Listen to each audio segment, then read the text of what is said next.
50. Yeah.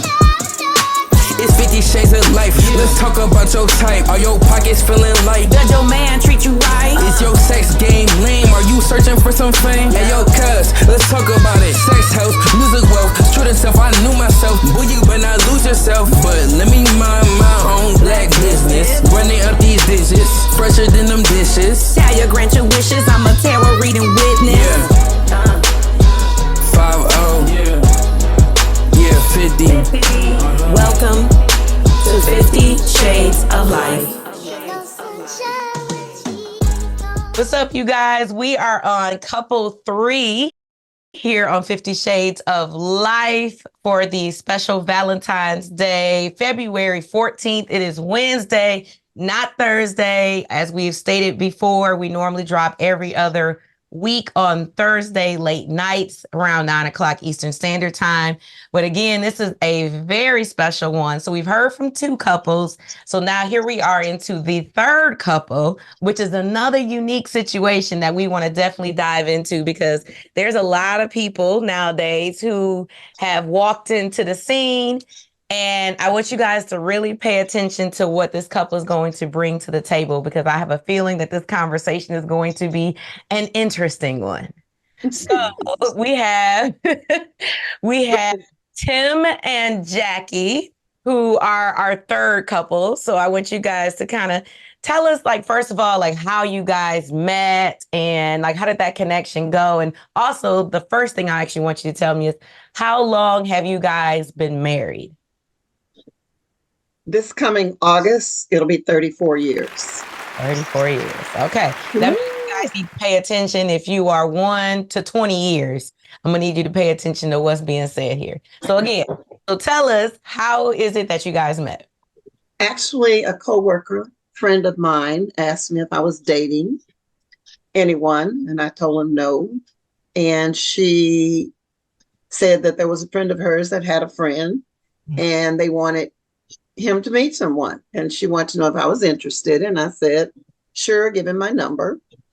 And a couple of weeks passed and he called, and we talked on the phone for a couple of weeks before I actually met him, and we had set up a date for our first meeting. And then all of a sudden I realized I don't want to go out on a date with somebody I have never met before, so I invited him to come over to my house so I could meet him. Now, the backstory to that is I had been told by some male friends of mine that couple of men, people that I had been with, dated me for my looks. They thought I was nice looking. And I did not want to go down that road again. So I decided when he came over that I would kind of dumb myself down a little bit. So I had on some raggedy little shorts and a little dollar store top. I was barefooted. I was a size 6, so it didn't look bad. And when he drove up, I was outside chasing my dog. So my first impression was not good. He came in and we sat down and we talked for a long time. And the reason why the impression was not good, and he'll tell you why his conversation went the way it did, was because he's an engineer. And we talked about distillation towers and engineering software and stuff that went right over the top of my head. And I was like, as soon as this man leaves this house, I'm going to call him and cancel this date. This was a Wednesday. Our date was set up for Saturday. Okay. Now, why were you talking about those things? Oh, is you talking about you done with your story? That's how we met.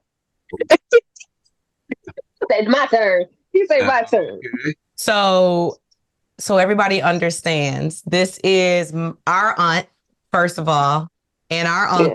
Yeah. All right. So let's throw that together. So if you saw the previous couples, those were her sisters. Okay. Yeah. So there's a lot of different things. So this situation is a little bit different. So you guys both were married before you came into this. So set the scene so everybody understands, though, like how long was it after you guys got divorced from your previous, spouse?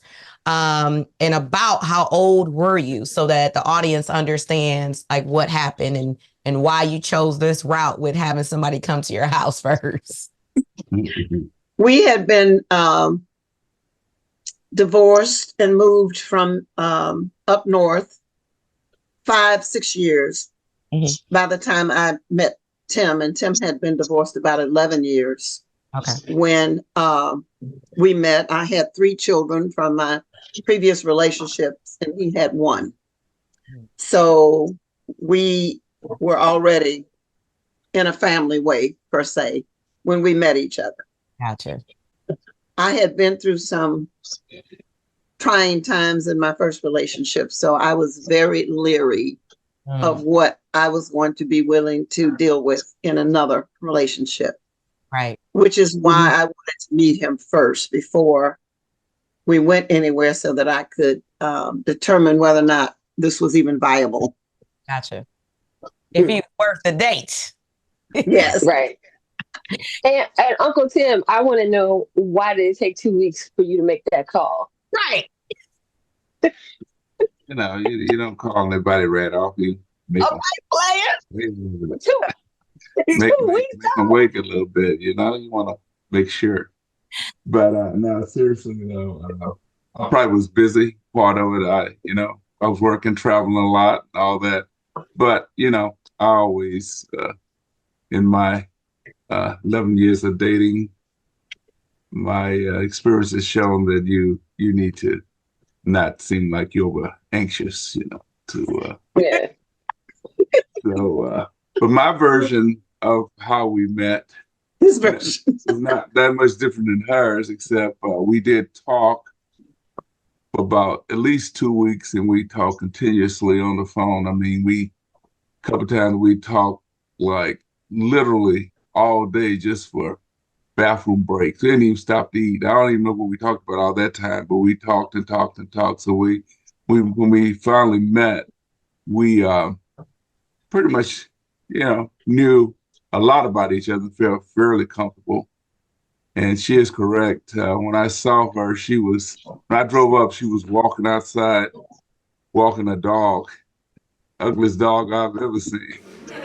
And she was totally dressed down. She's right. And, but, she had a very pleasing personality, very nice. Jakki is very outgoing. She's never met a stranger. So was very easy to talk to. Yeah. And so I said, okay, this will be pretty nice. And go out on a date. I met her at for the date. Looked totally different. I will say that. Had on this nice fitting white dress that she had on, which I remember that dress. He remembers this white dress, y'all. I know. How many years ago? 30 years? She was wearing it. She was wearing the dress. Yeah. And I said, oh my, okay.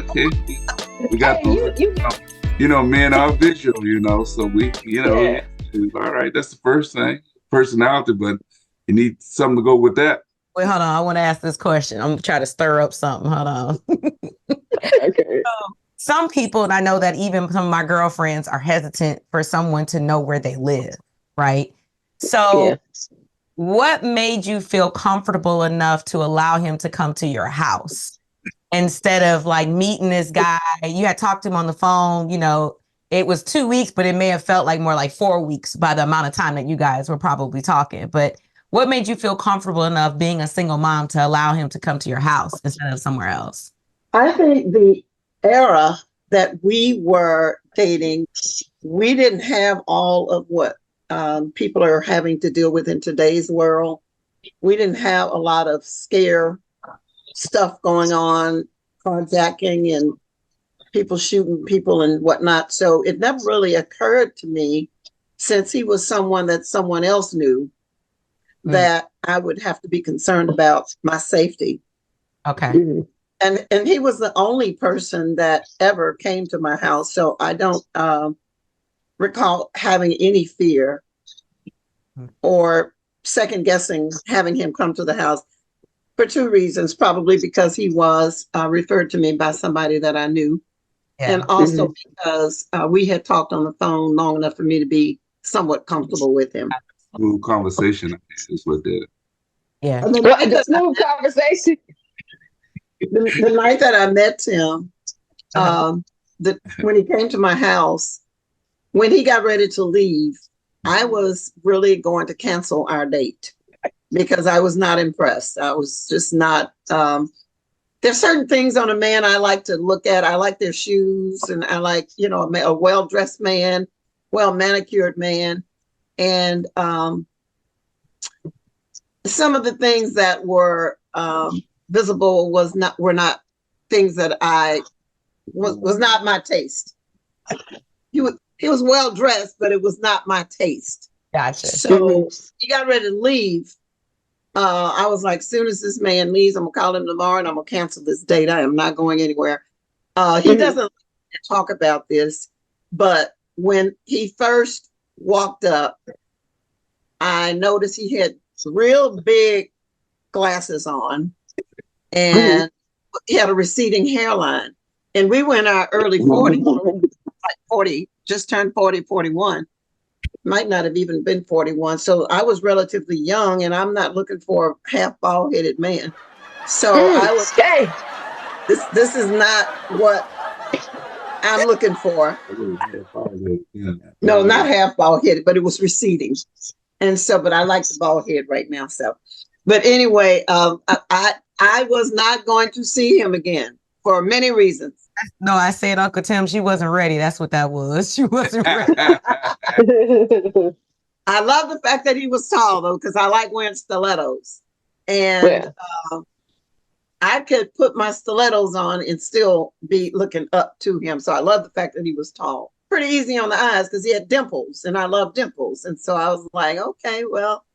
So he got ready to leave, and he turned around. And he didn't turn all the way around, but he turned around to say, okay, well, then I'll pick you up Saturday at such a time. And then all of a sudden I was like, something about that neck. He looks real cute from behind. Got that neck factor. I thought maybe I will go out on a date with him. So turn around. It was kind of curly. Let me see your back of your neck. I'm just sorry. But what was funny about our first date was when Tim came to my house, he was driving a Blazer. So I was expecting him to pick me up in a Blazer.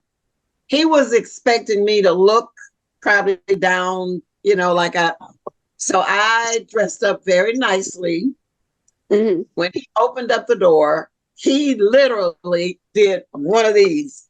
And I was like, wow, I just got undressed almost, So he was shocked. He really had a shocked look on his face. We got ready to get in this car, and I thought it was I thought we were going in his Blazer.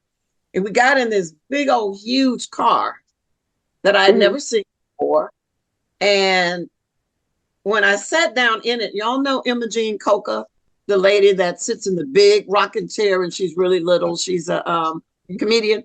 Yeah. I felt like that in that car. And I looked and it said Mitsubishi.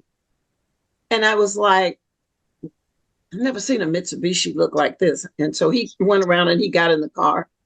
And I said, it was so big, I felt like I would slide off the actual seat. I was like, well, what kind of car is this? And he said, what kind of car is this? What kind of car is this? And I was like, yeah, what kind of car is this? It's so big. He said, this is a Mercedes. I was like, oh, okay. Well, I said, but it says Mitsubishi right here. He said, oh, that's my telephone. So I'm like, oh, Lord. Okay, so he was like, I'm balling. Yeah, and he was like, and you don't know that I'm balling. So that was back in the day, you guys. I'm a single mother with 3 kids. I don't have a clue what a Mercedes is, Yeah. But anyway, we went on our first date and it went well. And of course, it led to other dates, and we totally enjoyed our times together. We like a lot of the same things, although we're not necessarily compatible in many ways because he's a big sports fan and I'm not. But we had lots of dates, and by the time we had dated maybe 3 months, I was in the process of being transferred to another city when I met him. And I was making a decision. We had 3 city options.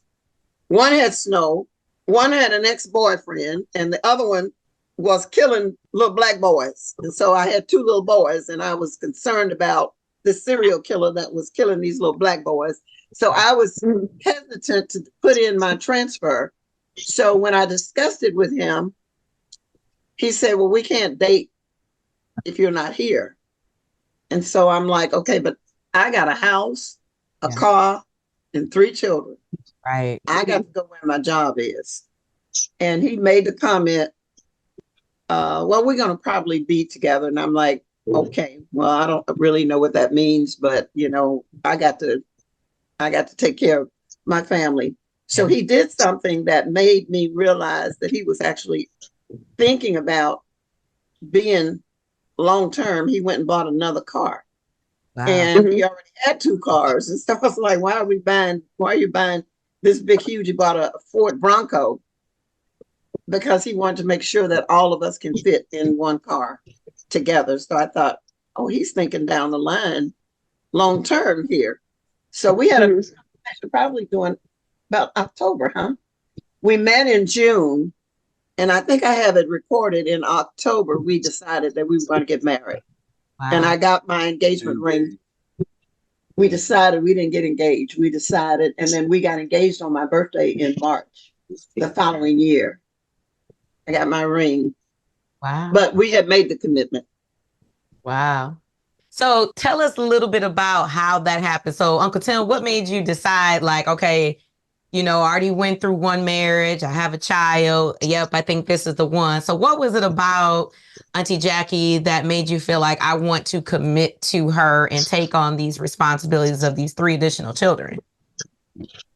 Yeah, to be perfectly honest, that was a lot of soul searching in that because, first of all, I had been single for a little time, and I had dated 1 or 2 women during that period of time. So, since that was the case, I had been through a lot. I'd seen a lot of stuff that I did not like. You know, for instance, I don't know, it might be just me, but I don't like clutter. I've seen women in their house have a lot of stuff around and laying around, all that, and that's a deal breaker for me. Just one of the little minor things for me. But anyway, little stuff I did not like. But when Jakki, you know, she's a very neat person. I mean, everything is always in place, and she's very well organized and very easy to talk to, very nice personality. And so I just saw a lot of things that I liked in her that I did not see in a lot of, well, a couple of other people. A lot of other people that I had dated. So I saw some things there that I thought was a good start to at least see if I know her and see if this will really work. Now I will say, by the same token, I hadn't dated anybody that had a lot of kids. I've never dated anybody that had any more than 1 kid. So to have 3 kids, I'm like, okay, that's a lot. And then I got 1 too, so that's a lot. That's quite a bit. So you always think about, you know, how you get along. Not only just the fact that they have, you know, what's the dynamic, how you get along. Are they gonna like me? Am I gonna like them? Are we gonna, you know, are we gonna be able to really coexist? Not only coexist, but are we gonna be able to grow? Yeah. So all those things came into play. So, you know, we took it as I went along and met everybody. It kind of meshed together really well. But those things definitely went through my mind. how did you make that decision though? So I know you've been single for a long time, the both of you. And how did you decide, okay, I'm looking for love again. I want to get married. This is, coming out of a divorce and saying, okay, how do I want to start this again? Am I scared? Is this going to happen to me again? Is this going to be a challenge? Yeah. How'd you make that decision to know you were ready? It wasn't a rash decision, to be perfectly honest. I think it evolved over some period of time, although it wasn't real long. But I saw a lot more positives than negatives as we started meshing together. We had some differences. There's no doubt about it. Jackie is kind of high maintenance lady. I'll tell you right up front. So and she might say I'm high maintenance too, a different way. But it wasn't like, oh wow, let's just do this. Although we did make a decision to be exclusive fairly after 3 or 4 months or whatever it was. 30 days. 30. 30 days. Did we? Mhm. Okay. The exclusive, yes. You cleaned house and I cleaned house. Okay. Well, anyway, my memory is not that big. But anyway, she said 30 days. Okay, it's 30 days. I told him to tell whoever she was to come get her stuff out of his house. Okay. Look, get on out, get your stuff. Like I said, it's a lot. Anytime you have a second marriage and kids involved, and especially if you have more than one, that's something you have to kind of look at and make sure it's something you want to get into, and make sure not only you want to get into it, but will it work? Do you think it's going to work? Yeah. Getting into it is one thing. The other thing is you don't want to get into something that both ways is not going to work. So, Yeah. To answer your question a little bit from my point of view, Talia, what made us decide that we wanted to marry again? I think both of us wanted to be in a committed long-term relationship. And I am certain that, considering the fact that I have only dated 2 men prior to him, I am certain that I only dated to mate. I did not date randomly. I dated long enough to see whether or not this was going to be what I'm looking for, which is a long-term relationship. Gotcha. Or not. If it's not going to be marriage, I'm not going to date. So I think that I already knew my purpose if I was to commit to a relationship for any length of time. And by then we had already been, dating 6-7 months. I would be dating for the future. And I saw him making decisions like buying the car and a couple other things that he was doing that implied that he too was looking for his life's mate. I used to babysit kids, and I went to a party the other day, and one of my kids was there, and he's grown, and I met his girlfriend, and he'd been dating for 3 years. And I'm like, you don't have that kind of time to waste. Why are you dating for 3 years? Date for 1 year, 4 seasons. And if you haven't decided, and this is from my pastor, if you have not decided after 4 seasons whether or not this is somebody you want to spend the rest of your life with, move on, because time is of essence. You can't get time back. So if you spend 3 years of your life with somebody and you're all intertwined and emotionally involved, and then that breaks up, you got all that baggage to take with you until you go, to the next relationship. So you go around collecting bags like that. So you guys, 2 things I want to say is, I know you guys talk about your kids. So just tell us the ages of the kids when you were dating, because I know a lot of people that, have kids and sometimes they're scared, to date people, or they're not sure when to introduce kids. I know they also have issues when they do break up, that the significant other may have their kids around someone else, and they have concerns and whatever. So how old were your kids? That's my first question. My oldest was in college, and my middle child was in high school, and my baby was in elementary school. Okay. My kids are 5 years and 4 months apart. I had already vetted all of that. I watched him with his child. It was really funny because my kids were out of town for the summer that we met in June. They were gone the whole summer, except for my oldest child.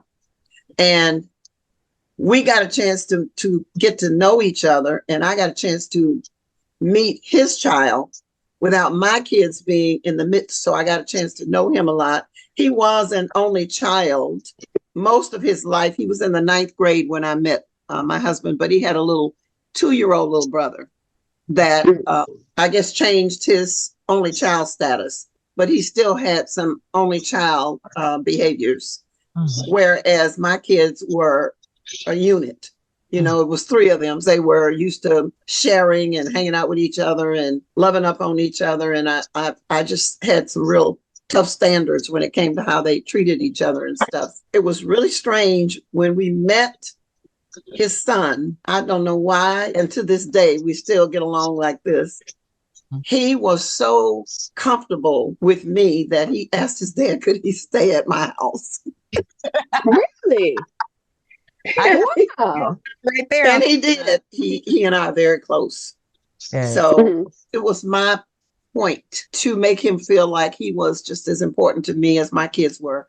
And Tim has never made me feel like he did not love or care for my kids as much as he did his own. So that was never an issue in our relationship. So you've decided to get married, but now what happens when you're in the thick of things and the going gets tough? You hit some bumps in the road. How do you handle those challenges? Yeah.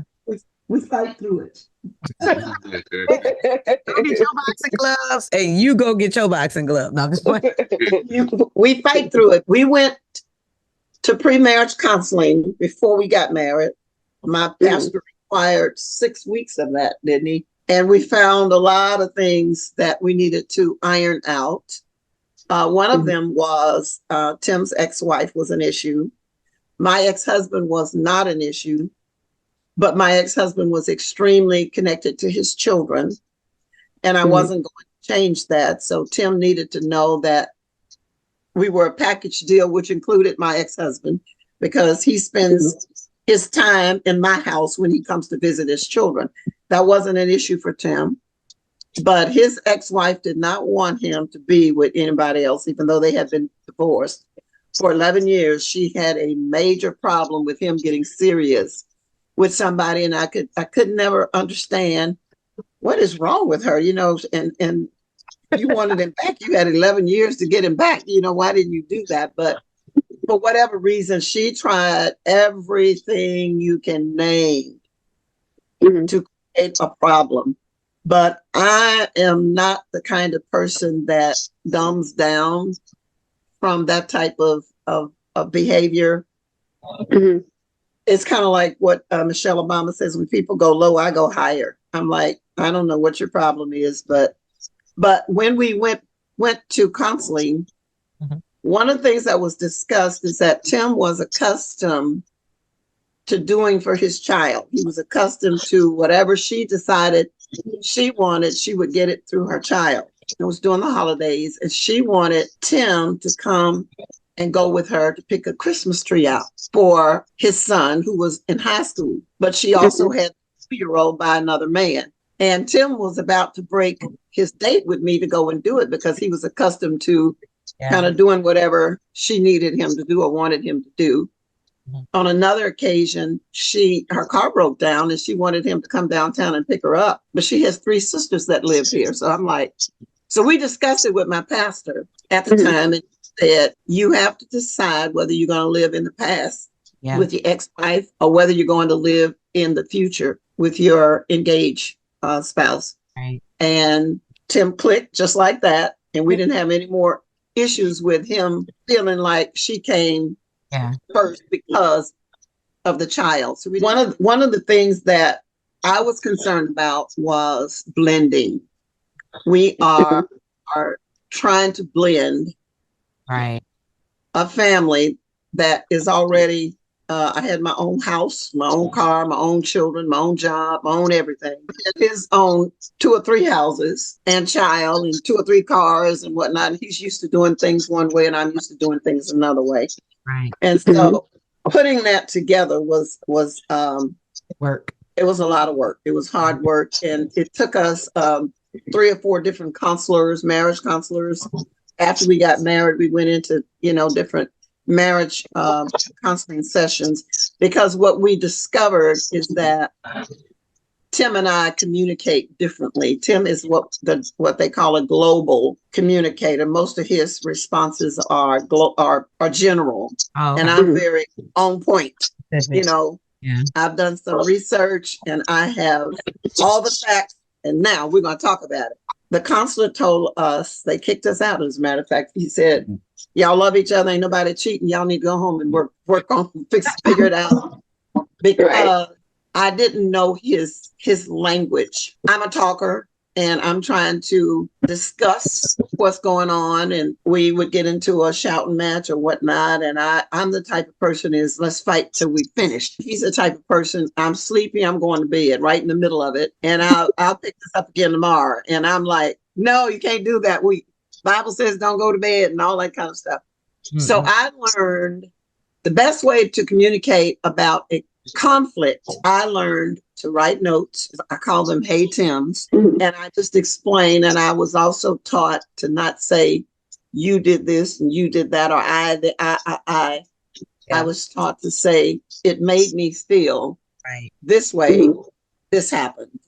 How did you guys how did you decide, let me move in with her, if that's what you did, or did you guys move into your own house? And how would you advise someone who's also currently dealing with that right now? Well, first of all, I think when you come into something like this, it's a lot different coming into a second marriage when you're a little older than your first time. First time, most time you ain't got nothing, and you all kind of growing together. When you come in the second time, whatever you have and whatever the other person have, they got, quote, their own stuff. Mm-hmm. So to me, I think the first and most important thing besides the part is you need to start getting your stuff together. Like she had her place, I had mine. So what we did initially was we built our own house. Okay. And that's really important, because that takes away, those arguments about, you coming into my house, I'm coming into your house, coming to our house. So we build that together. So that also builds the foundation, because if you come into something where you both contribute, your own ideas, if she likes certain things in the house, I might make one or two ideas, or get my half closet or whatever, and she gets everything else, whatever the case might be. But we build them together. So if we build that together, it's a better situation than, while we were getting our house built, I stayed with our townhouse. Okay. After we got married. And while we were building the house, that way, the arguments and whatever you have is the dynamics a lot different than this, I'm in your house or you in my house kind of deal. Because, you talk long enough, that's going to come up. This is mine, that's yours, even though it's supposed to be ours, but it's still yours and mine until you do something together. Then it is ours, because it was your idea. You put in all the what you want the house to look like.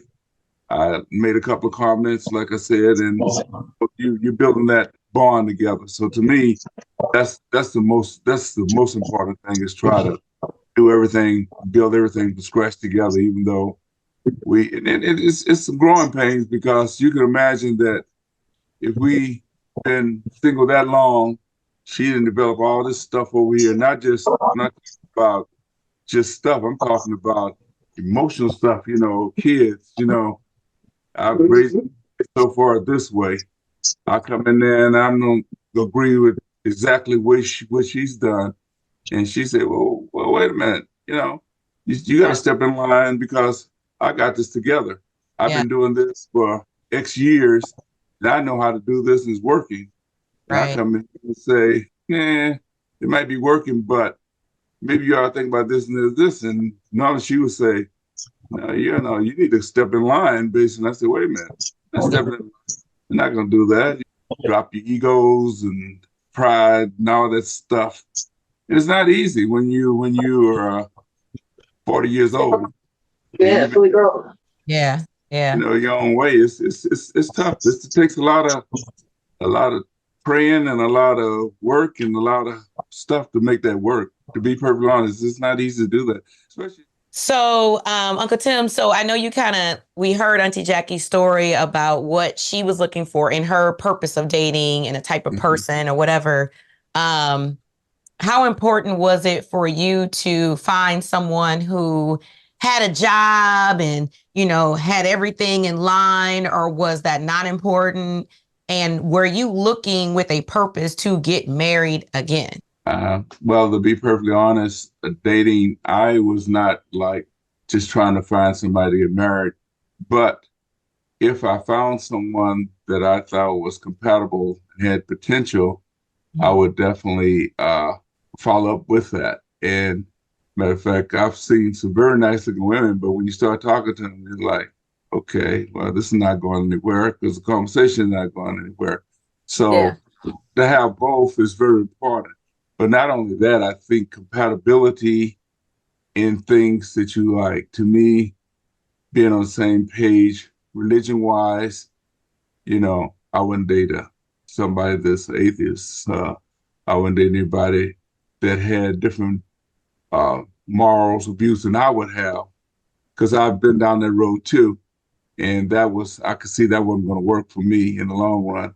Might be fun, somebody to have fun with, but not somebody I would want to spend any time with. And like I said, I have little things I mentioned before about clutter. I hate to go to somebody's house and they just, clutter, whether it's refrigerator, whether it's just stuff around the house, that just bothers me. I don't like hoarding and stuff like that. That's just my little thing. But that really turns me off. Going on dinner dates and stuff, the way they carry themselves and stuff like that, different things I either like or didn't like.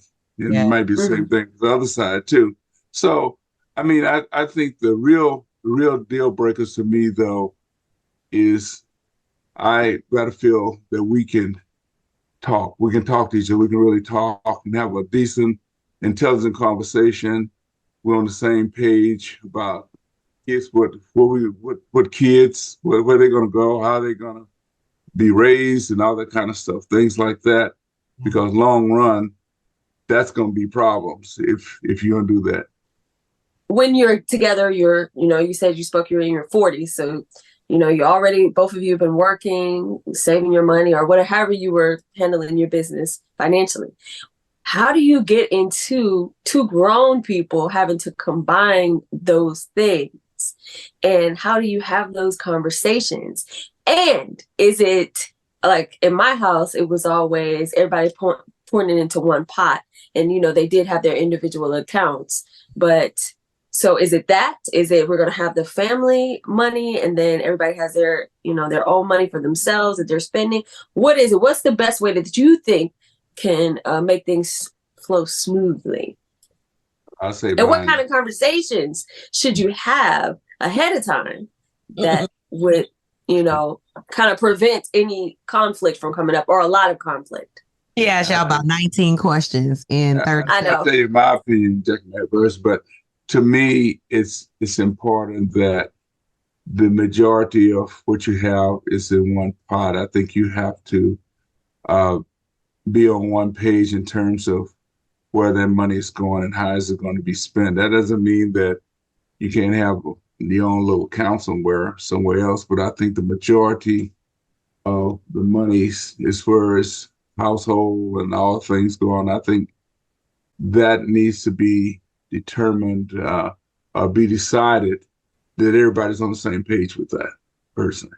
I want to ask this because Auntie Jackie, I know having 3 kids, it had to have been, and you said that your job wanted to, take you into one of 3 other cities. So you ended up not moving, obviously, and taking that other role.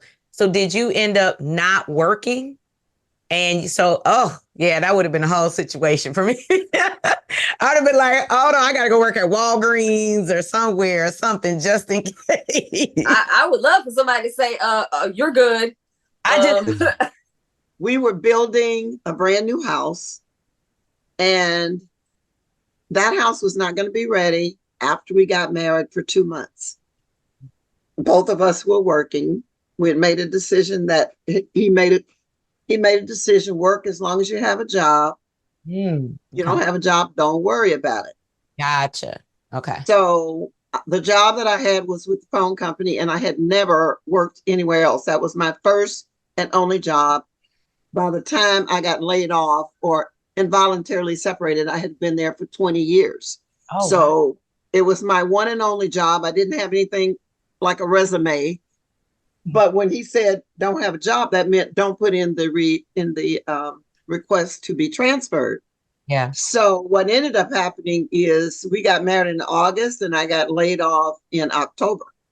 Gotcha. So I only worked for 2 months while we were married. And most of those months, we were living in my townhouse, waiting on our house to be closed, finished. So by the time we moved into our new house, I was not working. Yeah. And I was at home putting my brand new house together. My husband was at work.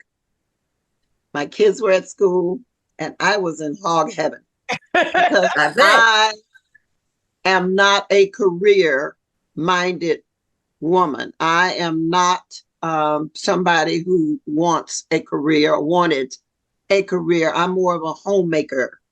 I like taking care of family and helping people and, creating things and whatnot. So that was right up my alley for me to what ended up happening. Of course, I had child support money coming from my kid's dad. And I also had a severance pay. Okay. So what I did is I paid off every bill that I owed. We kept my townhouse and leased it out. He had 2 other townhouses he was leasing out. So when we moved into our house, I didn't have any debt. And I gave him any personal debt from my single life. Yeah. So I gave him my child support money and he paid all the bills, which was fine with me because I had been doing it as a single person. But prior to that, I was actually the one that had to do it in the 13-year marriage prior to that. It was not my cup of tea. Yeah. It was not something I enjoyed doing. So when he's very good at it, when he was doing it, I was like, fine with me. Yes. But what was supposed to happen that didn't happen was he was supposed to include a budget for me to run the house and do whatever I wanted to do. And that never really happened. And so at 1 year, after we moved into our house and was married, I started babysitting. Someone in my church asked me to babysit. And I asked him with the money that I was making, did I need to put it in the pot to run the household or what? And he said, no, you can do whatever you want to do with that money. So that was lanyard money. Yeah. And I ended up with 3 babies. I was able to buy, little things for the house, buy clothes for him and kids and myself and whatnot with that money. At one time, I actually had 5 babies. So I was bringing in, quite a bit of money. And I did that for 6 years. I ended up with 12 babies over a period of 6 years, 6 girls and 6 boys. And that money kind of sustained me as far as my personal needs and whatnot. So he got accustomed to me not really dipping into the household budget very much for anything. Right. But out of the household budget came everything, house related, all the bills, all the food, all the, some couples divide stuff up to where you pay this and I pay that. No, he paid everything. And whatever I needed out of that for groceries or whatever, that came out of the household pot. Right. But what ended up happening is I had surgery and I was no longer able to babysit. And I got caught with a bunch of bills that I was paying myself with no problem. But then now he's got to pay them. And he didn't like that very much at all. So I learned not to drag things out over a long period of time. And so we got into a lot of discussions about budgets and not having budgets. And I think that has probably been one of our areas in our marriage that we have struggled through Gotcha. until I would say I got, and probably for him still, because every time he sees an Amazon box, he has a conversation, but unless it comes out of the our account, he doesn't really care. But when he sees it coming out of our account, then it's like, but a lot of times if it's coming out of our account, then it's something that I need for the house. Gotcha. Not new pair of boots or whatever. Your box. Yeah, I get 20 boxes. I love boxes. I love Amazon boxes. Look, I understand. I like new things and I like surprises. I like boxes. They have nice stuff in them. Goodie. He like, whatever, man. These boxes come to this house entirely too much, which I can vouch for that. I think Amazon comes here probably 3 times a day to my house. Whoa, no, I'm not that bad. And 3 times a day, yeah, that's a lot. But you have, multiple people in your house, yeah. So no, screw that. So, and then it's to the point where my 4-year-old swears that it's my oldest son who works at Amazon, that it's him that's sending these boxes. So That's funny. yeah, and even my husband the other day was like, "What?" So he has another Amazon account. I'm like, I don't appreciate you not looking at the Amazon account anymore. Yeah. Stuff in the cart. Put stuff in the cart. And I'm like, I'm trying to buy stuff for the business. And so he had to create a separate one. So Yeah.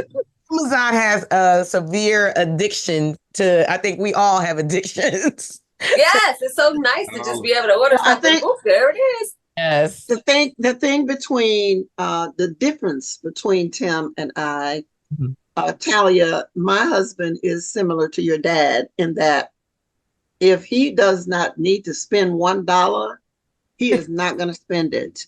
If he has shirts that are 100 years old, yes, he can still button them up. Yeah. Those are the shirts that he's going to wear. If his shoes have holes in them, he's going to take them and get them resold at the shoe shop instead of buying new ones because he doesn't want to. So he is not a shopper. Yeah. He does not buy anything that he doesn't really, really, really have to have. All right. So then we know that the Amazon boxes make you happy. So let's see, what does it take in love to keep the love fresh in the marriage? Is that important to keep romance in the marriage? Is Amazon making you happy in the marriage? What does it take to make love fresh and keep it fresh in the marriage? I think it's extremely important. I think we are probably not compatible in that area in many ways because I love to dance. He doesn't really initiate dancing, but if I come in here and turn on the music and grab him, he'll dance with me.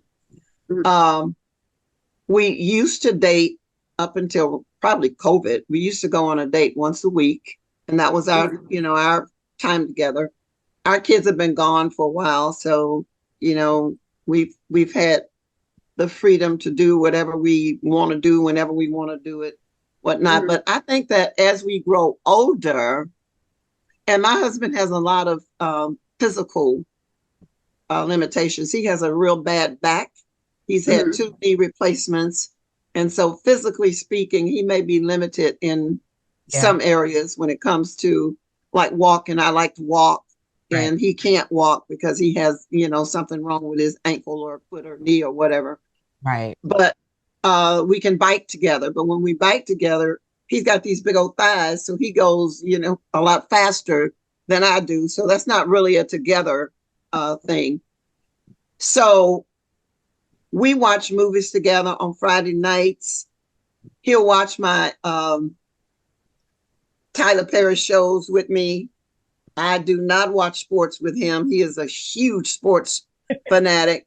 So I think you have to find your path of happiness and compatibility with what you have. Yeah. It may not be what you want. It may not be a lifetime. Yeah. But it works for us. Yeah. I like touching. I like to just, rub his head or touch him in places that, I like to touch, and he's not he doesn't initiate touch. So if I want to be touched, I'll just go, sit on his lap or do something and whatnot.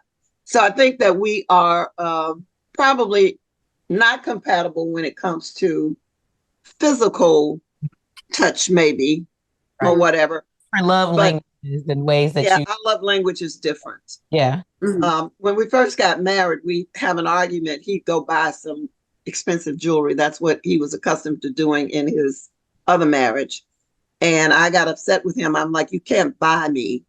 You need to talk about what just happened and we need to fix it. And if you feel like buying me something later, whatever, you can buy me something. And that was strange to him that I was not materialistic on that level. You cannot buy me something instead of talking. We have to talk and fix whatever's wrong. Right. So at this stage in our lives, I'm 75 this coming March. He's 77, 78. What are you, 78? We touch toes at night in the bed to make sure that we're, connected. I've gone through to make sure y'all were alive. I'm like, dang. make sure we're connected. What? I like rubbing my feet up and down his legs, and he likes it because we sleep in a king size bed. I'm on my side, he's on his other side because he has to, roll out and go to the bathroom. And I've gone through menopause, so I don't need too much hugging and kissing because I get hot. It's like, don't touch me. So we grow through the different stages of life where we're all that romantic, come home for lunch and, have some fun and whatnot, to where we are probably a lot more mature now in our love language, what is fun for us and what is happiness for us. And I mean, for me, I like to drink red wine. He doesn't. Yeah. So I can crawl up on the sofa next to him with a glass of red wine, and he can put on a movie and we can just sit there together and watch 2-3 movies till, like we did Friday night, till 3:00 in the morning. Right. And together. So, that's like the compatibility where you guys end up working together, finding your little in your relationship. Yeah, I could definitely see that in a marriage for sure. I think after you've been married so long, where it's not that, you lose the intimacy, you know what I'm saying? It's a different type of intimacy. Different type of intimacy. Yeah, in different seasons. Yeah. And I think it's more I think it's, as my pastor likes to say, I think it's deeper down and further in type of intimacy. It's not because, emotions come and go. Yeah. You might be in a mood today and you might be in another mood tomorrow. So those things are fleeting. Yes. But where we are in our life, in our marriage now, 34 years later, and our age, is stability, companionship, relationship, friendship, and things that to me matter for the rest of your life. This is my partner. Yeah. Now, if something happens, I'm running to Tim. If I get a stomach ache and it scares me, Tim, So I think that where we are now is different from where, for instance, my youngest son that's only been married 3 years, or my oldest son has been married 25 years. I think everybody's stages are going to be different. So we asked the previous couples this question, and I think it's going to be very different for you guys about your children and your love. Do you feel, and Tally, do you want to ask the question? Because this is no, go ahead. You knock it out. You got it. So in a marriage, you guys came in a scene with kids. You don't have any kids together. You explained how, you have different parenting skills and things of that sort. But, and I want to hear from both of you guys, if you can, quickly, do you feel like the couple's love should come first? Or do you feel like loving your child should come first? As Tim stated earlier, Christianity is very important in our marriage. We are very serious Christians. And biblically speaking, the marriage is between the man and the woman, not the children. So I have never felt like my husband comes after my children. The right answer is that your husband is your number one priority next to God, your spouse, not your children, because your children are there for 18 years and they're gone. And so you're to raise them to leave. However, mothers who are nurturing beings, who carry these little bitties around in their tummies for 40 weeks or whatever, stretch marks and nipple brushes, Talia, and all the things that we go through. It's extremely hard for you to balance being a mother and being a wife. It's extremely hard to put that in place where it is supposed to be. And you have to, on purpose, choose to do that so that your children will see the dynamic of the family as it is supposed to be. If you want your children to be raised up the way they're supposed to be raised, if you are a Christian household. If you are not a Christian household, then your values and morals and whatnots may be something totally different. But for us, we have the big sign up, as for me and my house, we serve the Lord. So based on what we know about Christian morals and values and principles, the relationship between the two, let no man put asunder, is definitely the priority in a marriage. And marriage is an institution of God. It is not a worldly institution. It's established by God. So that is a huge challenge in relationships for the mothers to prioritize the husbands like they should be. Gotcha. And Uncle Tim, I kind of want to direct that to you as well. Do you think that it kind of changed from your first marriage to your second marriage, being that, you were young, when you had your baby by your first wife, and then here you come with 3 brand new kids that are 3 completely different ages, and your own, that's then in high school. Do you feel like you two struggled as a man to say, okay, here's my new wife, or here's my new wife for 3 kids? Like, how did that work for you? Yeah, I would say that it is a work in progress that you have to do, because even though in theory you say you're supposed to be the spouses first and the kids, the reality of the thing is, especially the younger, even more so. Well, maybe when they're all the different problems, different issues, but the kids always jump in there and you always have something going on with them. So I think you have to work hard to make sure that the spouse is the one that comes first to the kids. That is always a work in progress. I don't think that will live and change. Even the kids are older, even though when they're older, they leave, of course, you spend more time together. But it's always something that comes along that you have to address, and you have to make sure that still, even though you're addressing different issues, different things that are going on, that you don't make that adjustment where the spouse is second. Yeah. The kids are first. So to me, to sum it up, I think even though we know in theory where it should be, but you have to work to make that happen. It sounds good on paper. It sounds good when things are going well and no issues going on, but there's always going to be some issues. There's always going to be something come up. So when those issues come up, how do you handle that?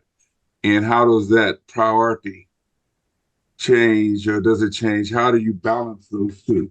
I think that's something that you have to really work to be aware of, because a lot of times you might be out of balance and don't realize it's out of balance, because there might be something going on there that might be pretty serious, but you still need to keep the balance between the two.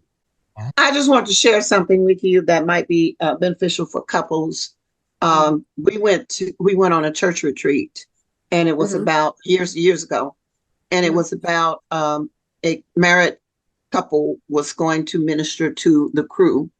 And it was started off real strange because this man went around the room and he asked all the men, and he asked the women, he asked them not to answer the question, but he asked everybody all the men in the room, can anybody steal your wife? And that raised some eyebrows, like Raquel's just went up. Don't answer the question. Can anybody steal your wife? And he got in the men's faces real, serious. Mm-hmm. And he says, now I want the answers, but I want the wives to answer the question. Because what you think you might be doing in your relationship and what she might be feeling about what you're doing may be two different things. Mm-hmm. Now, he asked all the men to get up and leave the room, and all the women went somewhere else. And so the women were being ministered to by the wife, and the men were being ministered to by the man. But what was discovered was that the man might think everything is hunky-dory and he's doing an excellent job. And the wife, telling the truth, might say, I'm bored, or I'm whatever, And so now that we have miscommunicated all these years, and now it has been discovered that there's a miscommunication, now we need to figure out how to get on the same page. Gotcha. And I think that's very important for people to know where each other is in a relationship, because somebody might be going along to get along, or going along to keep the peace, which allows for other entities to come in and steal what you have. And it could be other people, but it can also be drugs, shopping. It could be a lot of stuff that could steal it because it's vulnerable. Right. Okay. All right. All right. Well, we're going to transition to the last part. Yes. Talia, you go ahead with one of your last few questions. Yeah, it's really we're just going to ask the last question because I think you've pretty much covered everything. So our last segment in this one, and we can make it brief. Give it a rave. So tell us why you would recommend marriage to the young people, the old people, the middle-aged people, any people that want to consider getting married. Give it a rave. Tell us why you would recommend it. Or they're unsure, because there's a lot of people that are like, I don't know, man. I've seen so much negativity out there. We want to keep it real with them. Yeah. I would recommend it because man and woman was created to be together. Man was not created to be alone. And so companionship, compatibility, having somebody to do life with is how God created us. And so I would recommend marriage because two are better than one. It is very hard for you to sustain life by yourself. You're going to go through, and you might even tell yourself, I'm happy, I like it this way. But that's because you have compromised to the point where you've decided that it's okay for me to be, this way. A lot of people don't want to be in a relationship. They don't want marriage. But they need to find out, why is it you want to be all by yourself? Is it because you don't want to share? Is it because you don't want anybody telling you anything? Is it because, I personally, I think because of the fact that we are fallible, I think you need somebody to do life with. You need somebody to cry with. You need somebody to laugh with. You need somebody to be there when you're hurting. You need somebody to be there when someone has hurt you. You need a companion in life. And I don't know if you guys know the history of, man, how God created male, female in every species. And on the last day, he made the woman for the man because the man was not supposed to be alone. So yes, I believe. And then there are also physical needs and desires that God has created in every human being that needs to be fulfilled. It's one of the greatest needs in a human being. And you can only fulfill that with a partner. Mm-hmm. And how are you going to get that fulfilled? It determines on how you're going to choose, determine how you choose to fulfill that determines on where you are in life. It's based on your morals and values and things. So for Christians, it's within marriage that we get those. I just found out today that my little female dog might be in heat. She was having a good time with one of her little pets. And I'm thinking, I didn't know girl dogs did this. And one of my friends says, oh yeah, they can, if you got them in a pen and there's a male dog around, they will actually back up to the pen so they can, be enjoyed. And I'm like, really? I didn't realize that. So I might have to go ahead and get her fixed. I was looking to breed her with someone, but that is even in animals, that's a very big need. And the way to get that need met is with a partner. Uncle Tim? Okay. I agree with that. I think to add to that, though, a lot of people don't get married, but they do shack up. So I think personally, even, it might be a little different now than what it used to be before, but I had plenty of opportunities to do that, but I refuse to do that because to me, I think that if you find somebody that you're compatible with, that you want to move forward with, then you should do that. If not, then you just having a good time. That's all you want. You're just having a good time with no accountability, and you can move whenever you want. The reason why a lot of people don't get married, but they live together is because they have an out. They have an out. If things don't work out, just say, I don't have to come home tonight. See you later. So I think if you really have somebody that you think is compatible and you're not just out there to have a good time, but if your goal is to have a true partner, then you should work toward making that some type of a permanent relationship. Gotcha. And a lot of people think about doing that, but they say on the other side of the coin, if I find out this thing go on, if we go along with the relationship, it doesn't work, all I have to do is bail out of here. There's no complication. There's nothing legal. There's, just move on.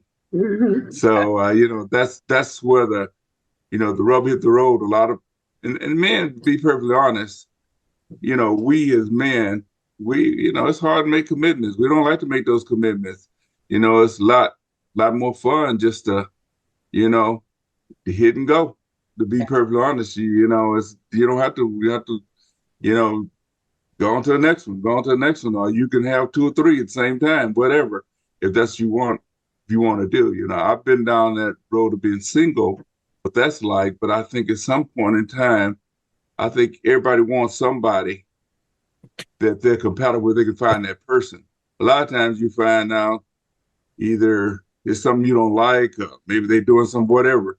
But if you find that person that you think you can grow with, I think you should follow along and make that commitment. And a lot of times you're out there looking, you see a lot you don't like. And I've seen that myself a lot when I was single, a lot you don't like. But you find something that you do like, and it works both ways, then you should try to grow with that and try to see if that could be some type of permanent relationship. And I wanted to ask you this because, a lot of males feel like there's a lot of pressure on them, right? I don't know if you've seen on social media or whatever, but right now there's a lot of males versus female battles. And there's also a lot of Black males versus Black female battles, unfortunately, that's going on. So that's one reason why we actually did this show. So Talia was like, hey, there's so much negativity that's out there. Let's do a love Valentine's special, right? That brings positivity and specifically around marriage. Because we have seen a divorce rate just skyrocket. We've seen more and more people choose not to have babies or have babies by not being in a relationship at all, you know. Because again, it's the ability to, I can do this now without having a partner. You know what I'm saying? Right. So from the male perspective, though, what I wanted to ask is, looking back to 30 years ago to now, were you, or are you, hopefully you are, are you glad that you chose to marry again now that you are in your honestly, you're in your senior citizen years, to be able to say, hey, I have a partner here that is with me through the thick and the thin, hence the reason why this show is called Thick and Thin. But somebody's there because, I mean, obviously we're all, hopefully get old.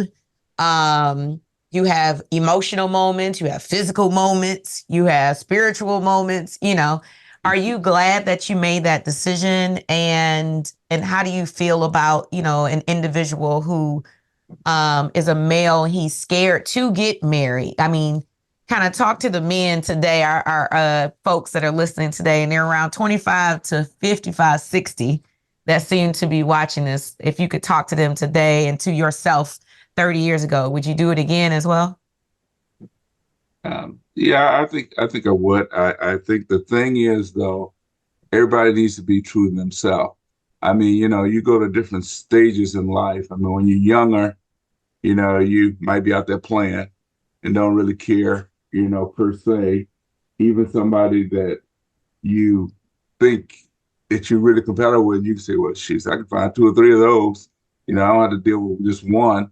So I think as stages go on in life, as you go through different stages, especially as you get older, I think you find yourself, well, if you didn't make that commitment when you were younger, you say, well, I don't want to do that because, that I don't, whatever, I don't want kids. I don't want the obligation. I don't want to report to somebody every night to come home to, or whatever the case might be.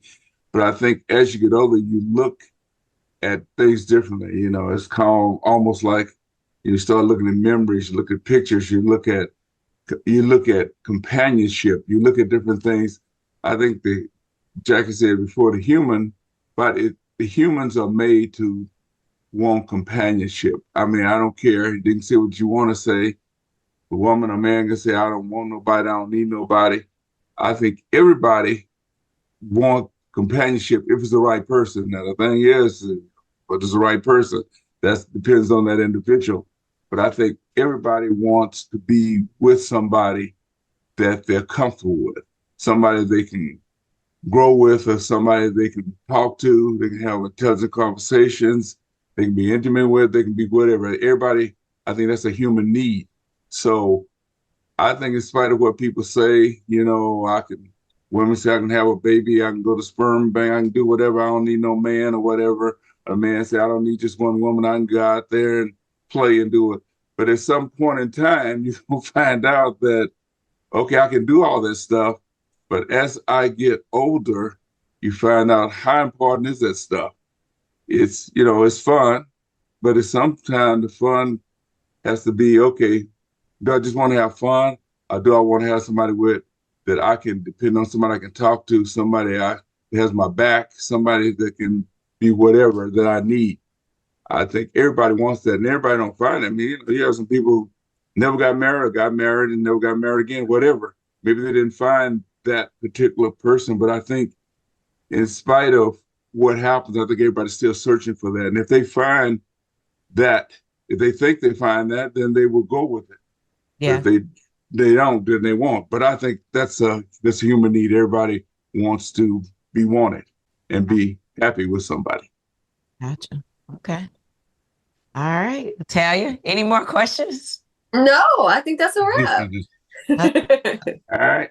I appreciate you guys. Talia, we both appreciate you guys for coming on here today. This was the longest of the 3 interviews by far, for sure. But I think very different, than the previous situations. Everyone, as you guys have seen, has definitely had their own story. their own beliefs. But I think we still saw, even in this different situation, we still saw a lot of similarities, right? Where we hear communication is like the biggest thing, and trust. We hear trust is very important, companionship and compatibility. Those were I think, the consistent pieces. Tally, would you agree that those are like everybody said pretty much the same thing? But I think that is really awesome. So congratulations, you guys, on, was it 34 going to 35? Is it 34 this coming August? 4? Okay. Gotcha.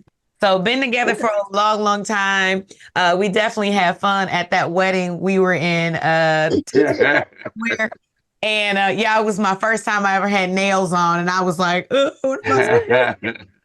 So I think we were 10, Talia, when they got married? I do not remember. I remember I got in trouble because I didn't smile. So you had an attitude, and your daddy got onto you. I was like, what happened? My experience was different. Yeah. All right. Well, again, thank you guys so much. I hope that you had a great night. And again, everybody, happy Valentine's Day. And we hope, if you want love, you find love. If you don't, keep enjoying life. Love yourself, baby. Right, guys, good night. Thank you. Bye-bye. Bye. Yeah. So B, we're transitioning now to, this is couple number 4, which, as you'll notice, each couple has a different dynamic. So today we have Kesha and we have Kevin, K and K. So again, welcome to 50 Shades of Life. We're just going to chat and talk or whatever, but this episode is strictly about love and marriage, thick and thin.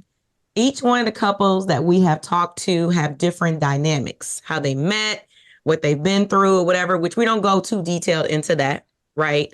And it's been so much drama around being married and so much negativity around being married, where Talia was like, you know what?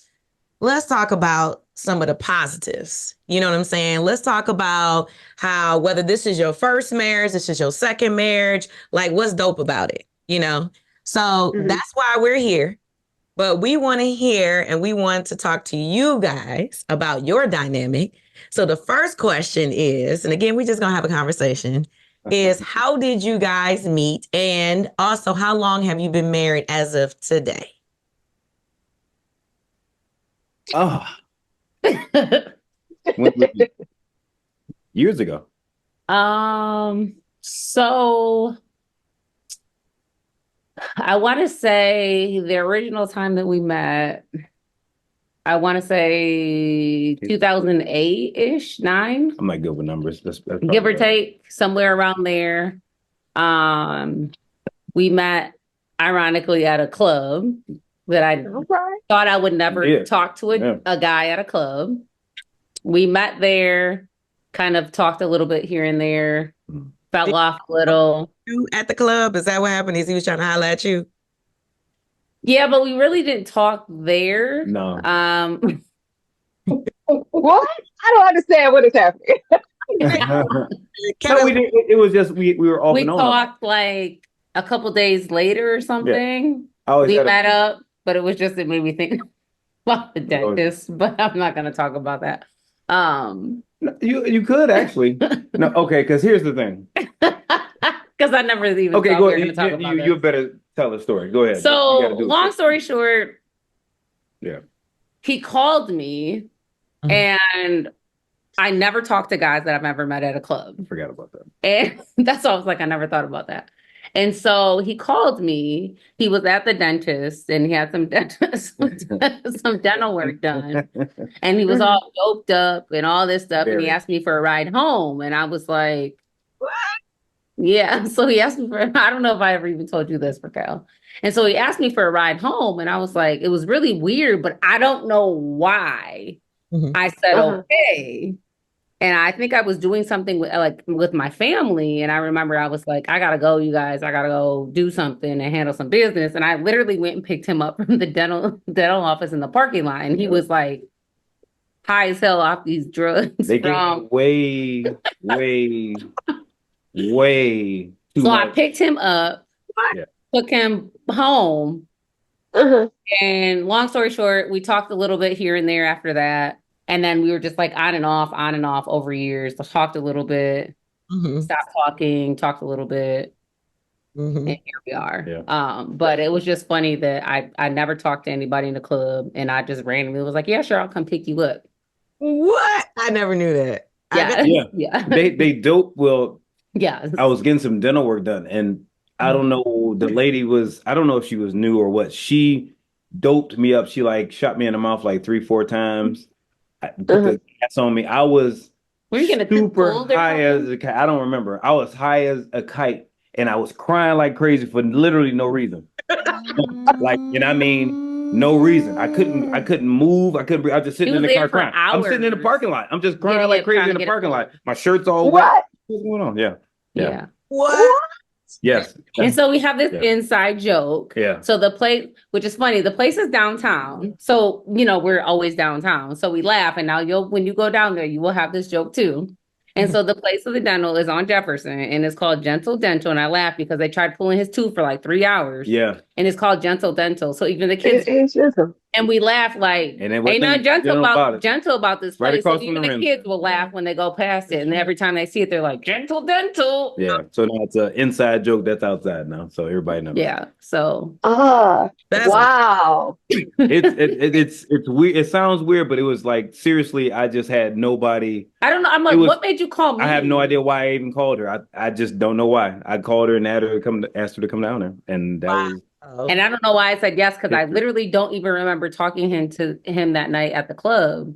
So I don't know why I said yes. I was like, yeah, it was weird. Like, I don't know, but obviously it was nothing long term, but but God knew his plan for us, for me to say yes, because I would have never said yes to anybody. Yeah.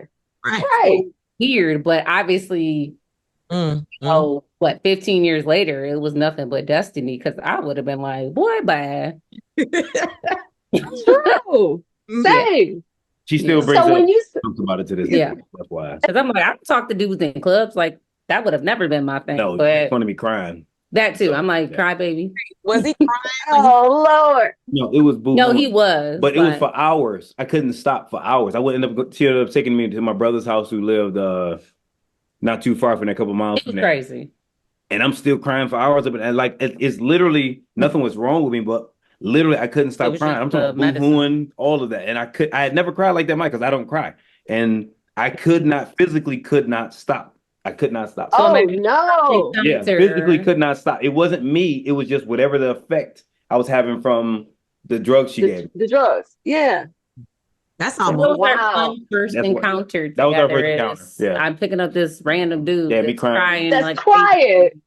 Yeah, literally. I'm like, who? What the heck? Raquel's gonna cry forever now. I know. But yeah, that was Oh my God, that's crazy. Seriously. So I wanted to know, when you say talking, what you mean talking? Is it just like, hey, we're gonna send a text, call up each other, like, what's talking? What's that mean? When we met? Yeah, you said you talked on and off. Both of y'all said, "Oh, we talked on and off for years." Yeah, well, like we kind of dated, and then it would fall off, and then come back, and then fall off. So it was that for a while. It was very casual, nothing serious, and it was more of my part. Okay. I'll say it was more of my part. So we're 13 years apart. And it was just where I was in my life. I hate to admit it, but I've never intentionally admitted to Kevin that I just wasn't ready for what I knew he had to offer. Yeah. And I just wasn't ready for that. Yeah. So that's where we did a lot of back and forth, was that I just wasn't ready. I was very immature at that time in my life, and I was confused, and I didn't know what I wanted. And at that time, he had 2 kids, and it wasn't a bad thing, because that's really in real life what attracted to me, what attracted me to him, because he was so responsible in that nature. Right. But I just wasn't ready for that at that time. Yeah. So gotcha. It was very conflicting for me at that time because I was so young. So And that's Kevin, what were your kids young? How much young? I mean, how old were they when you guys first started, when you first met? at that time, Kaylee was 5. I was taking Kaylee to daycare, which would make Cameron 12. Yeah, right. Yeah, I know they just like Cameron is 12. Would have been 12. Like that was a big responsibility that I just wasn't ready to take on. But then again, it was seeing him as a full-time dad, having custody of both of his children was also the thing that was what attracted me to him. Right. That's dope. So when did you say, all right, I think I can do this. I think I can do this. I'm ready to sign up for this. Well, it took a long time. Took a while. Like a long time. It took Kaylee was 5, so it took till she was 12. Yeah. So a very long time. It took for we both didn't put a lot of effort in it though, either, because it was And so it was for me at the time before I met him. I met what would have been at the time my son's father, who I had met when I was 17. So that played a lot into it. That was at the time all I knew. So that was what it was I would go back to him because that was all I knew, and I was afraid to venture out. I mean, I'm being honest. Yeah. So that's all I knew at the time. So I was afraid of what to get into something new, which was a lot of responsibility, and I was afraid of that. So it was what was comfortable for me, which also I knew was not good for me, but I would go back to that to end up having children with him, to finally wake up and realize that was not good for me or a good example for my children, to finally say, okay, enough is enough. I can't do this anymore. To finally getting to the point where I walked away to running into him again to say, all right, I see you again. I'm not letting this go again. And so the irony was that every time I walked away from their dad, and this is, the honest to God truth, and he'll say, every time I left their dad, we would never see each other, ever.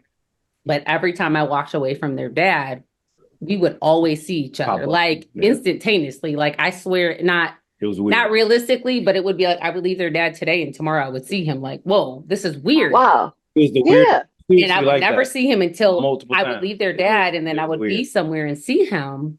So I love that though. Last time when I left him, and he would be like, "Are you seriously done this time?" And I was like, "No, I'm done. Wow. Yeah, I'm ready." And then this time, and here we've been 4.5 years now married. That is like, that's I was ready. Kevin, what made you like? Because some men would be like, you know what? I've been dealing with this for 10, 12 years. Was it you realized her age difference, or was it you were also still kind of eyeballing her, or like what were you doing at that point in time to allow her to stay and come back into your life? For me, it was just, we just always had a weird, like, we had a good connection. Like, so when it was on, it was on. And you could just kind of sense, like, it's like it was, if it wasn't for, you could see something like potentially her holding her back, or, me not necessarily going all the way through, that it could have been something a lot better than you, or it could have been something, long-standing. Yeah. If we would put the effort into it before. But every time, we started back, it was immediately like that. It was immediately on. It wasn't like potential, like, okay, yeah. No, it was immediately right back on, like as if you hit the pause and play button. That's how it was. I felt like that too. Like, I felt like, and I always have said that, like, I felt like we've never missed a beat, that it was always an instant connection back, that it was like, there was no ever like ill will when we got back together to say, like, and that was what was always good for me, that always made me feel good, where I felt like any other relationship getting back with someone, that there's always like that, oh, well, you went back to him kind of feeling. It was always like open arms, like, yes, you're back, and always made me feel good. And I never felt bad to be like, like, I never felt guilty making the decisions that I made to be like, I'm sorry I went back to him.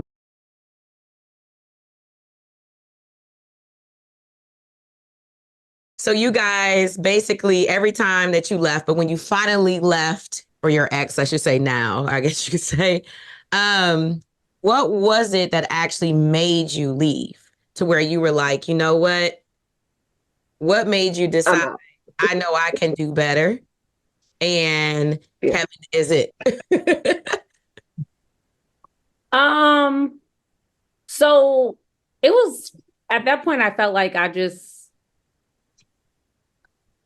had a moment for myself, and it was just really because I have a daughter and son. I just knew it was just a moment for me that I woke up and I was like, I have a daughter and son, and I have to provide, good examples for them. And it was, I have a daughter. I have to provide a good example for my daughter to know what is acceptable for her.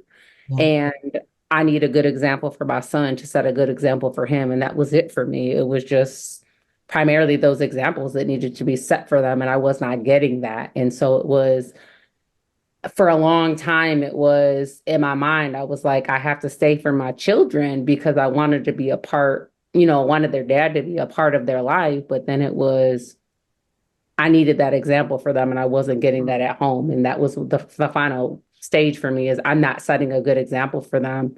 And I can't continue to sit here and allow that to happen. And so that was when it was finally time for me just to say, enough is enough. I can't keep doing this and saying, I want to be a family, and let me sit here and just let their dad be in their life, because that's not a good example for them. Yeah. Yeah. So Kevin, you have 2 kids. So Markeisha, you came in with 2 kids, obviously 2 different ages. Mm-hmm. So between the 2 of you guys, and I know you said you kept kind of linking up, and I guess God just kept putting you guys into place at the right time, at the right place. On how many occasions was it where you guys just kept bumping into each other like, okay, I saw him again? It was several. I don't know. It was multiple, and it had to be at least at least 7, like 7, 8 times. It was a lot. It was 7 or 8 times, really? Yes, it was a lot. It was weird to where it was like, okay, that's not happening, and then it happens. It's like, it was just like, if you think back on it, it's like if you're telling somebody that, it's like, nah, come on now. But no, it really was like that I'd happen to be somewhere and she would show up, and it was never like, it was not planned. It was completely organic. It was to the point, just show up, and it was just like, to the point it was weird. It was to the point where when my divorce was finalized, because before my divorce was finalized, I want to say a few months before, I was at a work meeting, and I happened to have a work meeting in Pontiac. And so Kevin works in Madison Heights, primarily Troy area. And so that day, it happened to be the traffic was really, really bad. Mm-hmm. This is what I mean by the irony of things happening. Mm-hmm. Traffic was really bad. The meeting was over at like about 4:30, 5 o'clock. And I'm like, the traffic was horrible coming home from Troy or Pontiac. So I'm like, I just didn't feel like sitting in the traffic. I'm like, you know what? I'm just going to stop at Oakland Mall. I'm going to walk around, shop a little till traffic dies down, go home. Mm-hmm. I walk in Oakland Mall. The job that Kevin does, he happens to have to go in Oakland Mall. Mm-hmm. He's never there at that time. So it didn't even dawn on me that he would be there. I didn't dawn on me to even think about him at this time. He's in Oakland Mall at 5 o'clock. He's never there at 5 o'clock. He's gone by 3 o'clock. Wow. Happened to run into him at Oakland Mall. Well, I didn't run into him. He happened to see me and walk behind me, and scared the mess out of me walking into me. And I'm like, whoa. Right down the mall. And happened to see me. It was funny. And I'm like, what is in here? So we run into each other at that point. And that was the time that I seen him. And there we go. And that was the last time we ran into each other. And here we are now. But we were a couple months into when my divorce, like I was going through my divorce process with my kid's father, and going through that process, because my ex-husband knew that we have dated in the past, made my ex-husband think that, Oh, you guys were probably dating this whole time because the irony that I ran into him again, and then this time we were actually dating, and I'm like, no, we just ran into each other. But the irony that it was like he's like, why is it every time that we stop talking, somehow you're talking to Kevin? And I'm like, no, I'm a very loyal person. I just don't cheat. That's not my thing. Yeah. But it was just very coincidental that every time that I stopped talking, somehow we run into each other. It's somewhere, anywhere, out somewhere, anywhere. And that's how it was. And so that's how it's always been. That's dope though. That's your person. Y'all each other's person. Yeah. But destiny. May as well keep her around now. May as well keep running into you. May as well stay around. Right. That's exact guy. Like, look, how many times do I need How many times? Are you going to listen? So I finally said, okay. So the last time when this happened, I'm like, all right, God, I'm here. I'm listening. I'm here. Right. I'm done. Like, I know this is my person. Aww. I already knew anyway, so Kevin, the last time that you saw her, that you were like, let me go ahead and cop this for the last time. And I remember he told me, like, when we first started dating, I remember him telling me, like, we're gonna get married now. And I used to be like, yeah, whatever. But again, I was young and I was immature, and I used to be like, shut up, whatever. And here we are. Like, I'm like, oh, we are getting married. Okay. Well, I could see that she was doing the fighting thing. I could see it. The fighting thing with the kids and me having kids. I could see the inner fighting she was having. I just didn't know what to do. It sounds weird, but I could actually see it. So it was kind of like, okay, you see how somebody interacts with your kids. You see how people, but personality is big. So, it's like, I'm more withdrawn. She's more out. So it's kind of the yin and yang worked out in that aspect. But as far as how she was doing with the kids and just as we were, whenever we were around each other, it worked out. Like you could see that there was. Because it wasn't the kids when I was around them. It was great. I was very conflicted because I was young and I didn't know what to do. And I could tell she on their dad because I didn't know what to do and how to let that go because I was confused being so young. Because with the kids, that was no issue because our first real date was a play date. And I didn't have kids. Yeah. I legit borrowed my sister. I borrowed my sister's kids to have a date. To have a play date. Yeah. This is after I was crying. Our first real date. It was crying this time. I wasn't crying about nothing this time. So our first real date. So he called me one day and said he was taking his kids to the Riverwalk. Yep. And asked me if I wanted to go. And I was like, what am I go for? Taking your kids somewhere. Like, kind of awkward. Your kids are going to be staring at me and it's weird. So I'm like, oh. And I was like, well, I'll call you back. She had to drive around. So I called my sister and was like, hey, do your sisters want to go to the park? Or I called my sister and said, do the kids want to go to the park with me and stuff or whatever? So I picked up my sister's kids and brought them with me. Borrowed kids for a date. So, so that it wouldn't be so awkward so the kids would have someone to play with. Yeah. Right. Hence, 14 years later. Yeah. That's funny. His daughter and my niece are exactly the same age. Yep. They're weeks apart and they're best friends. Yeah. Oh, that's cute. That play date worked out that they're literally like this. Yeah. So that play date worked out great, but that was our real first date. I didn't have kids. What was I supposed to do? Like make your kids stare at me and be like, who is this lady? So I brought kids to like distract them a little because it was kind of awkward. I knew what I was doing. I was young. That was a little weird, but it worked out. At least she was interacting with your kids because a lot of people, especially when there's an age difference and you have kids, they kind of like, I don't know what to do. Exactly. Level of immaturity or whatever. So what was it on my toes? Right. What was it that made you decide and know like this is the one and this is who I want to be with for the rest of my life? For me, it was piggybacking on a few minutes ago. It's just how the interaction between the kids and her, me and her, but mainly the kids and her, and accepting and can sit back and see her stepping into that role, like, kind of seamlessly. It just kind of can see it. It's just like, just watching, and you can see her just, taking her time with them, just playing with them, taking them on the rides and just doing stuff like that. You can just kind of. You took on the motherly role without even being. Mother, a nurturing kind of. It was a good vibe. It was a good feeling. Yeah, it's a good vibe. Yeah. I raised 3 nieces before that. I knew what I was doing. Hey, with the experience.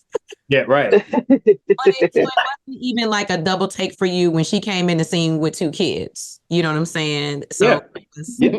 I never thought about that, but yes, I never even thought about that. I knew what I was doing. Yeah. All right. So I want to move on. We want to kind of talk about the first days of marriage. So you've been on and off, and you are now married. What's something that's a little bit different that once you got married, you were like, "Ooh, well, that was unexpected," or I wasn't really prepared for that. If there's anything like new to you that you didn't really know or expect. Lifestyle change for me. I couldn't eat out every day. Couldn't have pizza regularly. So it kind of it came in. She came in with the take care of house attitude. Like it's just like, okay, all this nonsense spending. No, okay. So like, what are you doing?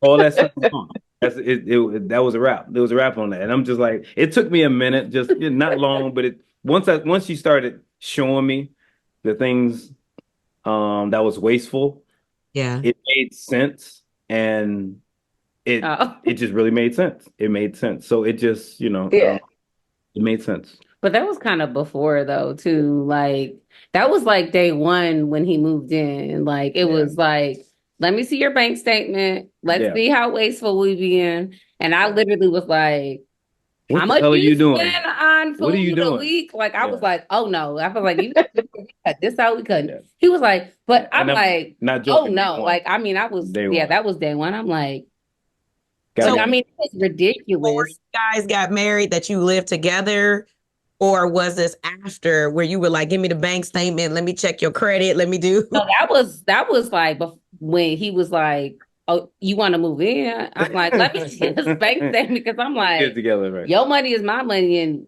I'm like, this bank you spend, like, I mean, he was eating our mortgage, like. When I'm not even joking, he was spending probably $1,300 a month minimally on fast food. I was like, oh, fast food, $1,300 a mortgage on fast food. I'm not even joking. I don't cook. So. He don't cook, so I mean, every day he was eating fast food for breakfast, lunch. Wow! Buying the kids fast food for dinner when he was coming home from work. I said, hell, buying snacks every day from every gas station. What? Wow! Like. What the hell? I'm reformed now. Cholesterol at that time. I want to know what the hell your cholesterol. She said, what was your cholesterol? Like when I tell you he was eating McDonald's every day for breakfast, Coney Island for breakfast, Pizza Hut or something for dinner, whatever, every place, restaurant he can go to for lunch every day. Plus then he was going to 7-Eleven for snacks every day, whatever store he can find on his route for snack. I'm like, so what are you eating, Kevin? Let's change the subject here. No, I'm just playing. I was like, oh, hell no. He was stressing me out. But Kevin, Markeisha has saved your life. You could have been in the hole at this point by right. But like for him, like the only thing for me that was really surprising that I didn't really notice, I never noticed that he was such an introvert. Because he's always been, to me, like around me, he's like very extroverted. Yeah. But when he's around others, like I never noticed it until he's very selective, but like I never noticed until he started becoming like around family and different people. Like, and I'm like, people would ask me stuff like, why does he look so mean? And why is he so quiet? And why is he this? And I'm like, what are you talking about? And then I started noticing it, and I'm like, oh, but he was never like that around me. But then when I was noticing things, and I'm like, oh, he is kind of an introvert. But I'm like, I never noticed it because it's always was just us or just the kids, and he was always very outgoing. And I'm like, so that was like my biggest thing is that it was like surprising to me is that he's really an introvert. Got it. Now, would you say, so we're going to transition still the same part. So you're in it. You guys are, again, you're only, what, 4.5 years? Mm. So, but you've known each other for quite some time, obviously on and off, emotional, crying and not. I am never leaving that alone, just so you know. Never gonna let that go. She about to tell Bartell when she get off. Bartell? No, I'm just playing. But no, so what do you guys do and how do you handle like the parenting side of it? Because you came in the game with 2 kids. So I know that was a conversation we did ask another couple as well, because they too came in the game. One had 3 kids that were different ages and one had 1.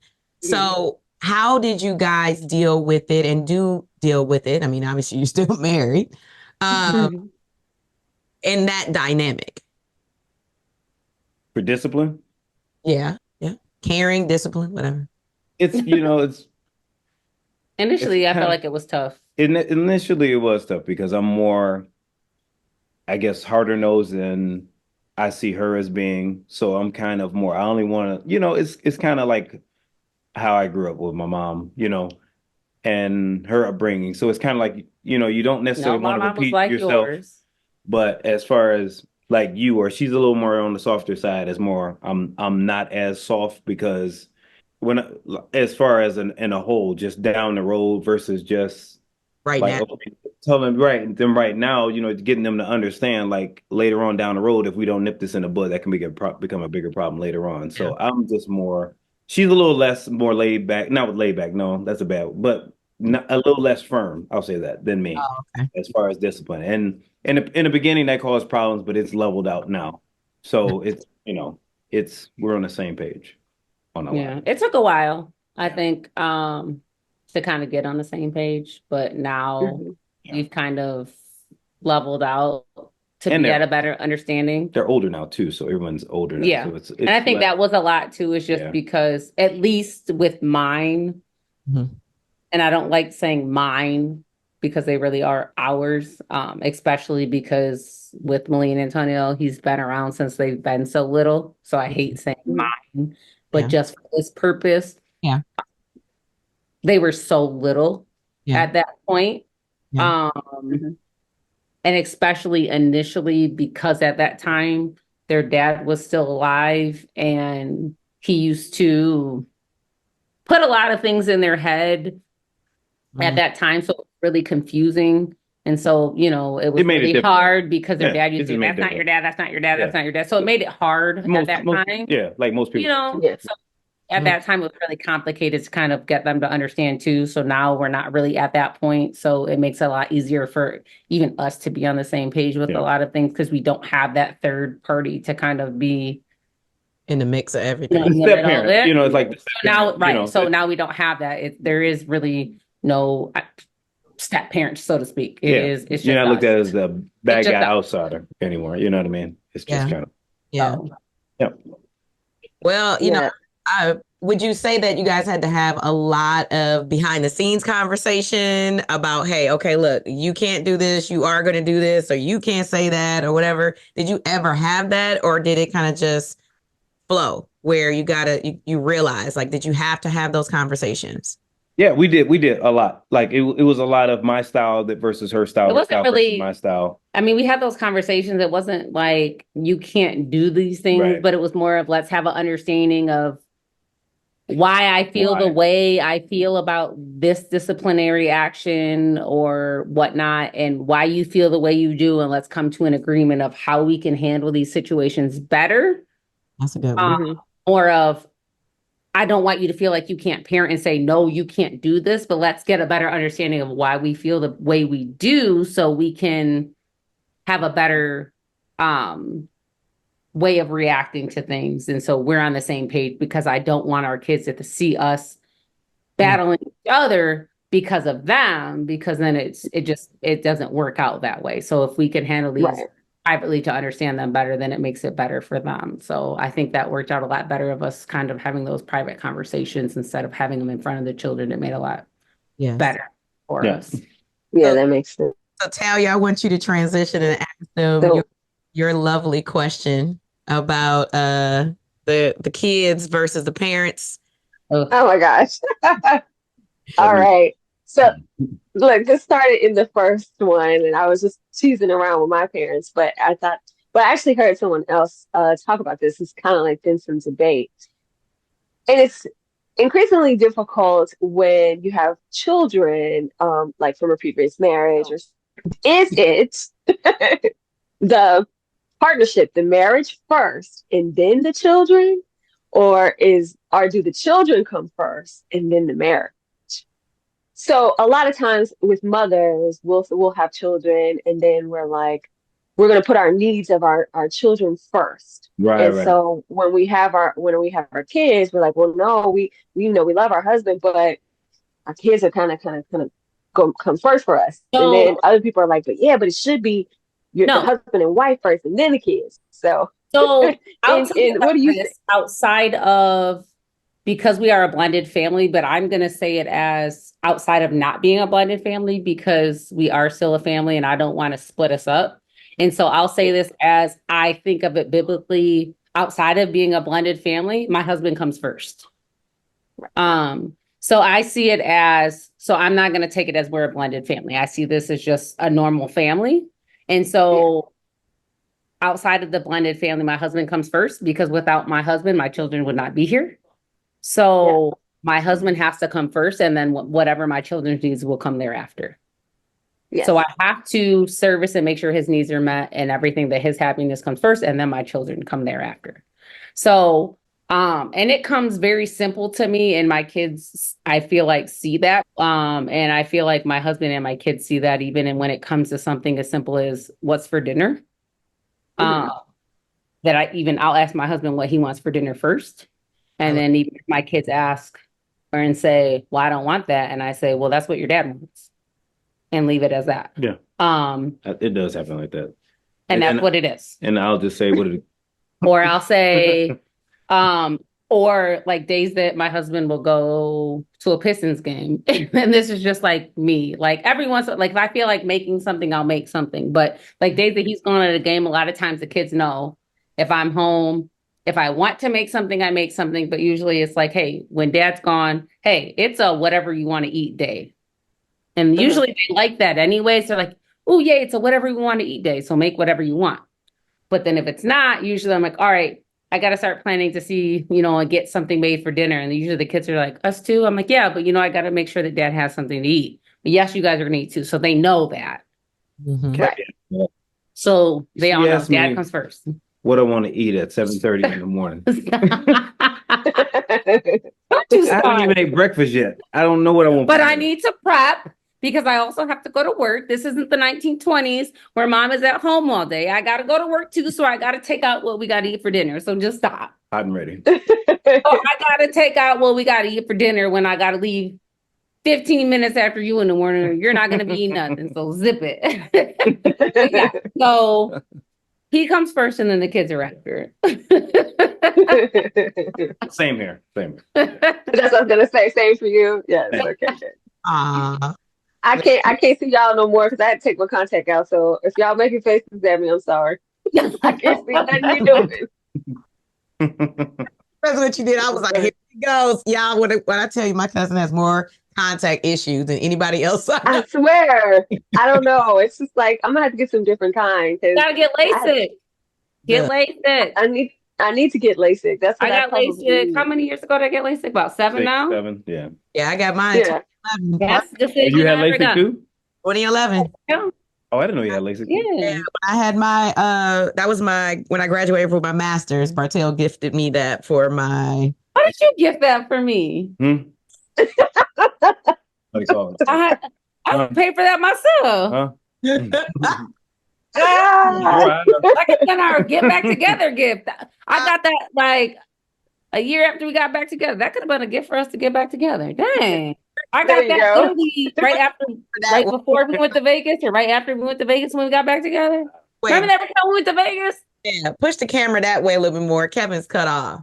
All right. He ain't nobody. It's okay. Sorry. Tell you, Kevin, legally blind, literally. I'm legally blind. I really am. So y'all just look like a bunch of dots on the screen, a bunch of colors. Join the LASIK club. It's worth it. I promise. Yes. I am. I'm gonna do it. So, how would you guys say that you handle disagreements? Yeah, that's what I was gonna ask. They're like, we don't. Now or like 5, 6, 7 years ago. It was difficult in the beginning. Either way, tell us about what you learned. We just would have not made it 6 years ago. It was difficult before. It's night and day difference than what it was. It's like now change is good. The better understanding of her dynamic, how she works and thinks, and how I work and think, and it like now things are smoother than it, definitely more than it was a few years ago, because it was bumpy. It was very bumpy a few years ago.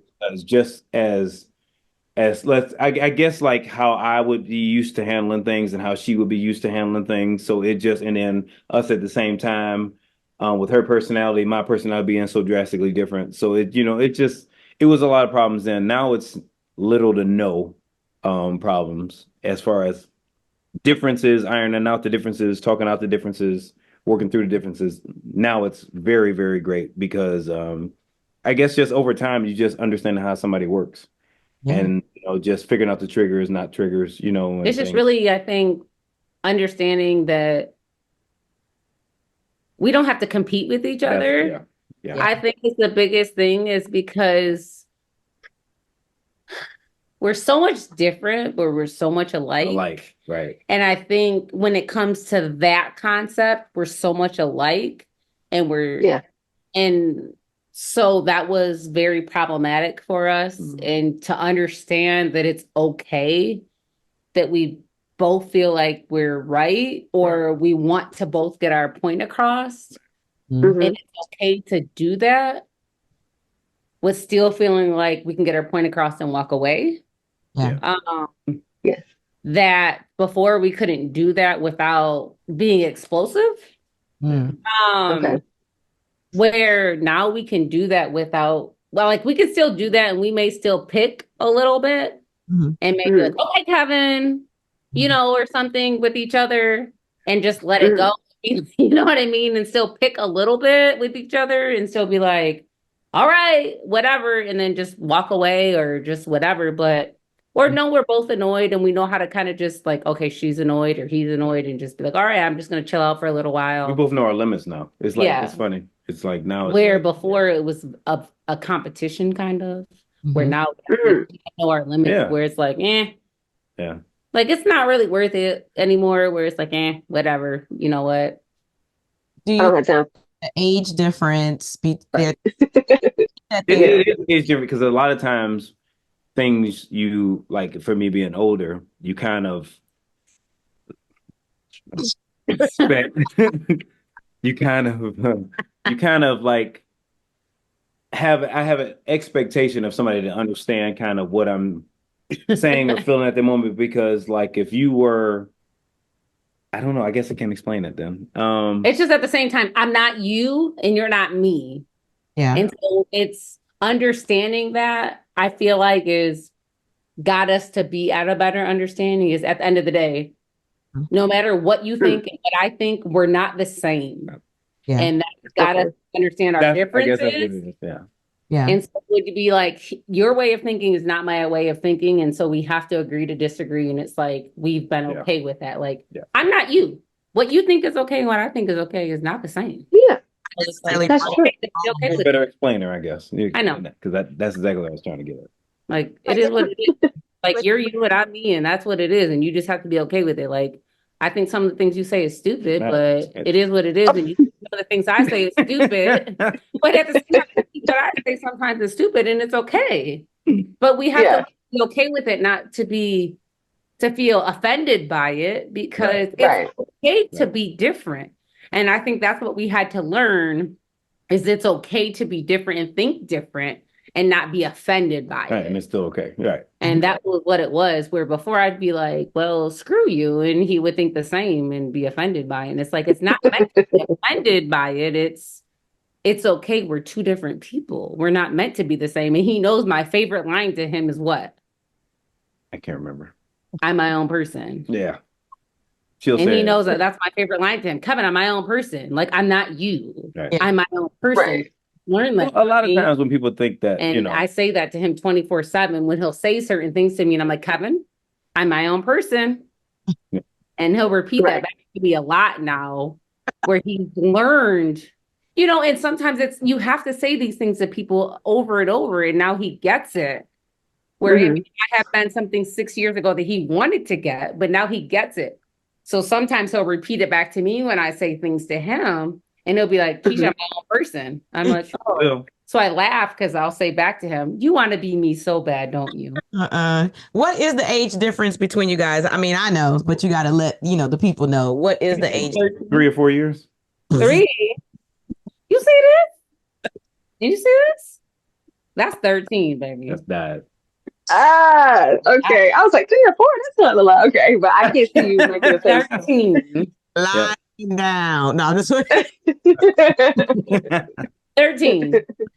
Okay. 13 happy years. Yes. Oh. We just celebrated his birthday in Myrtle Beach, actually, this past summer. So Happy 50, love bug. Nice. He was surprised. He walked in, was like, oh my God, that was the worst ever. You know, I was so stressed out that whole weekend. That was a serious surprise. Like, I'm like, what do you like? Wait a minute, where did you come? Yeah, that was a serious surprise. I was completely flat-footed on it, like completely. It's hard. Yeah. It's hard to surprise him, and that was like the hardest thing I had to do because I don't lie to my husband. mm-hmm. And it was so hard because I had to lie to him for what, 6 months, Raquel? No, longer than that. Oh, wow. 2 months. Oh my God. It was so hard. I was ordering stuff, delivering stuff. Yeah. Catering food, all this stuff I was doing for him. Mm-hmm. The whole time the kids were in on it. Like, so we were there. So when we got there doing all this stuff, I had to send the kids the day that everyone was there, sending them out like, oh, you guys go shopping. I want to stay here. So I had my daughter, our youngest daughter, her birthday was that weekend. So I had to pretend that I was planning. I was like, oh, I want to do something for her, plan a little mini party for her with just the family, go take the kids shopping. I was like, I got a bunch of stuff coming for her to plan a little party for her. It was really for him to have everyone all this stuff. I'm calling him to check where he's at, all this stuff. I'm like so stressed out. And then I'm like, okay, you guys can come back. Everybody was there. And he was like, what the? That was crazy. I'm like, I thought about that. I never wanted to do that again. That was so crazy. Stressful. That was crazy. He was like, what? He didn't know the kids was in on it and then when he found out the kids, he was like, wait, y'all lied to me too. Yeah. It was just crazy. Like, it seriously caught me off guard. I don't get caught off guard because I just pay up. I don't know. It was so hard because he's so nosy. Like, I had to like sneak on his phone and like get his location so it would send me his location and stuff. Or whatever he was. I'm like, hilarious. Yeah, it was great. That was a great. It was so fun though. That's dope. So then never doing it again. That makes me think about our next question. Then that makes me think about keeping the love fresh in your marriage. How important do you think that is to do to keep it fresh, to keep it, spicy, to keep it romantic? Very, very important. It's it was her ideas to come up with the date nights about once a month or round about that. And that's a great idea because you don't realize how comfortable you get, just like, okay, we're married now. So now it's just like, okay, we're just doing the regular every day. And, it's not that it's at all not great, but you just, to still have that fun of going out, dressing up, doing things, going out to dinner or whatever, going to the, have drinks, anything like that. And it just keeps it fun and just, I guess, young. I don't know. Fun. I mean, it just it's pretty great. I'm glad she suggested that because it's been good, when we have our date nights. I've thoroughly enjoyed it. more than I thought I would. I feel like it's really important because you don't realize how much you need that alone time, just with the two of you, whether it's just, and for me, I'm very simple. Like, I wouldn't even care, and he knows, like, if we just jump in the car and take a ride for an hour, just rolling around, taking a stroll, just, riding around for an hour. Again, caveat, I would have to drive though. That's correct. That's the Absolutely passenger princess all the way. So he knows, he knows. That's all that matters. It's really important to me because, again, he will become a real introvert at home. And he will become very complacent with just chilling at home. And I'm not about that life. I could be fine with doing nothing and not be okay. But hence, let's just think, okay, and not to bring up like old stuff from like 8 years ago, but let's just think of 8 years ago, where back in the times when I used to, like, every single weekend with the old friend we won't bring up because she's not a friend. But remember the times when, like, every single weekend I was hanging out with my friends, and this gentleman over here would say, he had a moment where he said, "Is there something wrong with us?" And I said, "No, why do you think that?" And he said, "I don't know, because you're just hanging out with your friends a lot. Yeah. I just wanted to know if something was wrong with our relationship." And I said, "No, I like hanging out with my friends a lot. Like, I love my friends." And he's an introvert, Yeah. I'll hang out I'm with sitting you. at home. But I'll hang out with Be you miserable with me. No, if you want to hang out at home, that's cool. I'll hang out with you too. But I like hanging out with my friends. And so for a moment there, I had to explain to him, this was before we were married. And this is the first time, like, we were like real hardcore, like, in a relationship. Like, before this, all these years, we've been like, 3, 4 months, 5 months, 6 months, like here and there, but never like how we were this time, like every single day living together. Like, this was for real, for real. So he, was like, "Is something wrong?" And I'm like, "No." Like, so he got the real side of me. I always want to keep our stuff fresh, but I mean, I always want to hang out with my friends, but I always want to hang out with my husband. But I'll always choose him over anybody. I'll tell him in a minute. I'm very open to say, "Hey, I feel neglected. I want to do something." So he'll always know before there's a problem. For your date nights and stuff like that, do you take turns in terms of who is planning it, or do you plan it together, or what does that dynamic look like? If you were talking to our audience and we have people that are just now getting married, or they think about getting married, or maybe they're trying to figure out, even if they've been married 10 years and they're like, "Oh my God, what do we do? What is date night?" So how do you guys, where it has been successful for you guys? It's kind of both, or all of the above. It's kind of, sometimes I'll throw some things out there. He'll throw some things out there. Like, it just depends. Like, we'll see some stuff sometimes, whether it's we're looking on Instagram. Sometimes we'll see some stuff that looks interesting. And we'll be like, "Hey, this looks cool for date night next time." Or I might see something where I'm like, "Oh, I've been craving this place. I want to go here for dinner," or "This looks really fun." Or he might see something that, interests him. So it's kind of just a combination of both. And trying to find something new each time, if possible. That just keeps the kind of element of, we try to keep it fresh of what's new, fresh. See what's out there new. Just so it's not, boring and the same all the time. repetitive. So it's, it's just, because we used to do that a lot, where it was like every week we used to, like, for a long time, was like always the same stuff. Like, "Oh, we're going to MGM every weekend to go to the casino just to walk around. Oh, we're going to the same restaurant." So we got out of that realm of doing the same stuff. So it was like, okay, let's look up the hottest stuff. We follow certain things like on the internet of, okay, let's see what's the hottest restaurants out, to try new stuff, that kind of stuff. So we kind of follow that stuff to see what's new. And then we just kind of piggyback off each other of what's new. It's not one person's idea, because we didn't like that up. I didn't want to feel like I'm always the one picking. He didn't want, and so he's not the only one picking. And so it's kind of possible about once a month, 1 weekend a month. Or like even just Saturday this past weekend, he shot me a text message like, "Hey, I picked a movie for us tomorrow." So it's just, random stuff we just pick, that there's no certain day of the week or anything like that. If there's just something we see that we like. Yeah. Date night It's is kind of, I was like, oh, you already paid for it? Okay, whatever. I'm like, I guess I can't say no. He already did it, you know? So. Right. Now, one thing we did not talk about, and I do want to talk about, is because it can actually tear up a marriage, is finances. I know we briefly talked about it. Coming in where you both had your own lives, obviously, before you guys came in on the scene, and we heard Kevin was spending a mortgage. Yeah. Food. Really was. Like it was Literally. Crazy. So, you know, so. But he was by himself and he was doing his thing. And, you know, I mean. Yeah, I know. That. Oh, we're not judging him. Not judging. We're just laughing. No, but I'm saying he could do that. But once he realized what he could do with the money. I was appalled with myself after I looked at it. After he realized what he could, I'm like, you know what you could do with this? And when I was like, you know, you could, he was like, yeah. Oh. Yeah. So how do you guys combine your finances? Like, you know, obviously you both have jobs and stuff like that.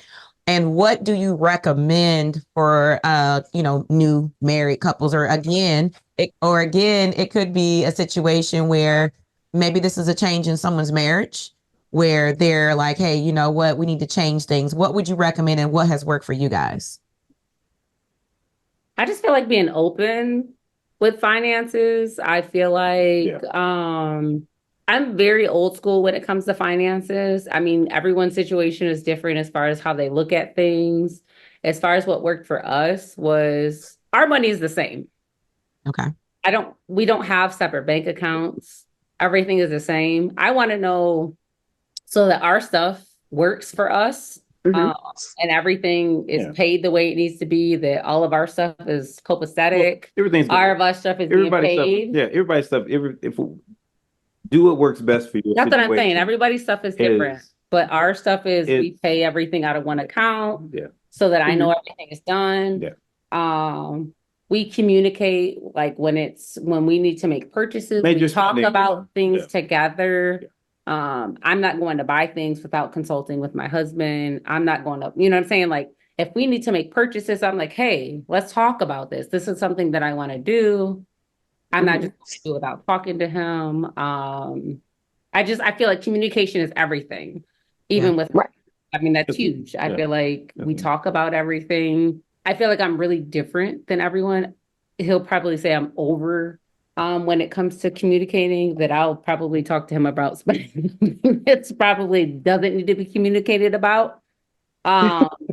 Yes. But I just feel like I like to communicate what's going on. And just knowing your limitations on what you can and can't do as far as your relationship, because finances do kill relationships. That can, you know, be a major, you know, part of why relationships fail. And if, you know, just if you kind of can keep that a little in order and in check, then, you know, that part can lessen, you know, the negative part on your relationship. If you, you know, if that's finances that cause you to walk around mad and you're, you know, don't have anything to be mad about, but other than the fact you don't have, you know, a decent amount of money. So, you know, that can change the mood of the house.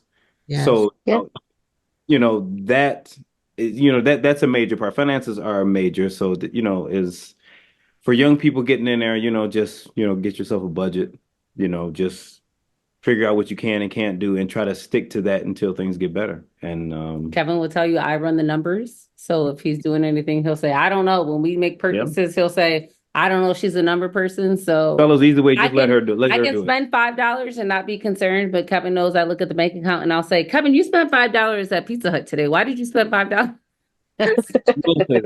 She will. And I'll be like, you didn't tell me you spent $5 at Pizza Hut today. And they'll be like, really? And I'm like, yes, you didn't tell me. Oh my God. Well, that's good to hear. I mean, because as we've looked at the different couples, they've similar but slightly different answers. In terms of how things are set up. So as we get to the next part, and Talia, I'll let you transition to the final and to close this out. One of her dynamic questions to end this out. I'll let you go ahead and take that part over. This is our last part. It's very easy. The last part is the give it a rave. So in the last part, we're just going to talk about what would you tell people the best thing is about being married? What would you say? Mm, Give it a rate. For me, I I like regularity. I love as far as being married, doing the whole marriage, with the house, kids, if you have kids, is the regularity of knowing you're coming home to someone who feels the same way you do, um, has the same ideals as you, ideally, wants the same things, and just you look forward to coming home when you get off work. You're looking forward to coming home. They know I'm like telling them, I'm racing to come home. Why are you racing to come home? I don't know. I just want to race to come home. I do. I do. Just I That's don't know. I'm good. ready to come home. You know what I mean? It's like, it's just like where the comfort is, And and I I'll come here love and I'll you sit too, down and though. do nothing. But I just love being the fact that I'm at home, with them around, whatever the case may be, whatever they're doing or not doing. I just love the fact of being at home. And it's, it's for me, that's for me, especially, everyone has different upbringings and stuff like that. Like my upbringing was a little bit different.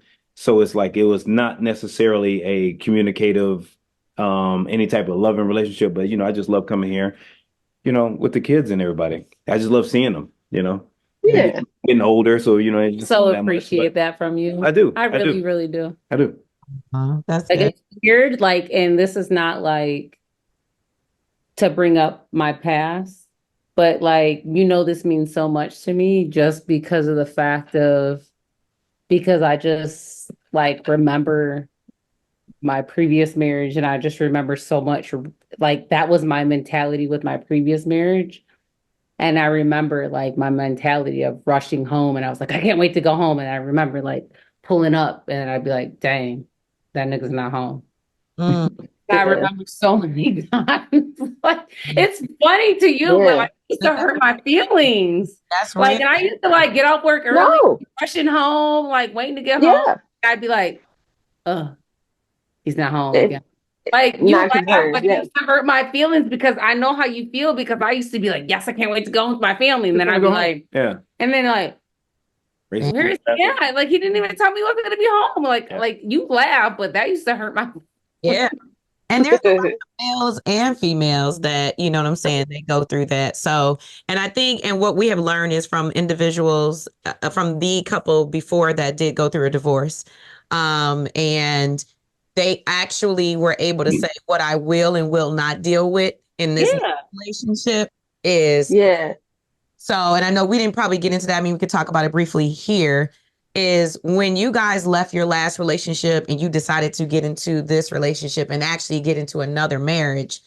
What was it that you were like, hey, Wait, I want to answer Telly's question. Did you get all of that? That I basically was just saying thank you because I appreciate how with the previous marriage that when I used to go when you laughed at me that I was saying how with the previous marriage that when I would come home I was so excited to come home and he wouldn't be home. And you laughed at me. I laughed. You laughed at me. When now? Yes. Oh, and I my was just bad. saying how I was so excited to get off work early and I would come home sometimes like excited like I get to come home with my family and then he wouldn't be home. You laughed. Not funny anymore. But anyway, I was just saying how I truly love being married this time, not before, this time, because I really feel like I don't feel like you're my better half, but I truly feel like you're my other half because I can't do this marriage, this parenting, this household, this motherly parenting, this everything. I can't do it without you. Like, I feel like you are the other half that I need to be able to do this everything, this life thing without you. Like, I can't do it without you. Thank you. That Like, does you make really me a make, better half. no, you're the other half that I need to complete this successfully. Like, you're not the better half. Like, we have to do it together to complete it successfully. Right. But I also feel like it's just like you're always there.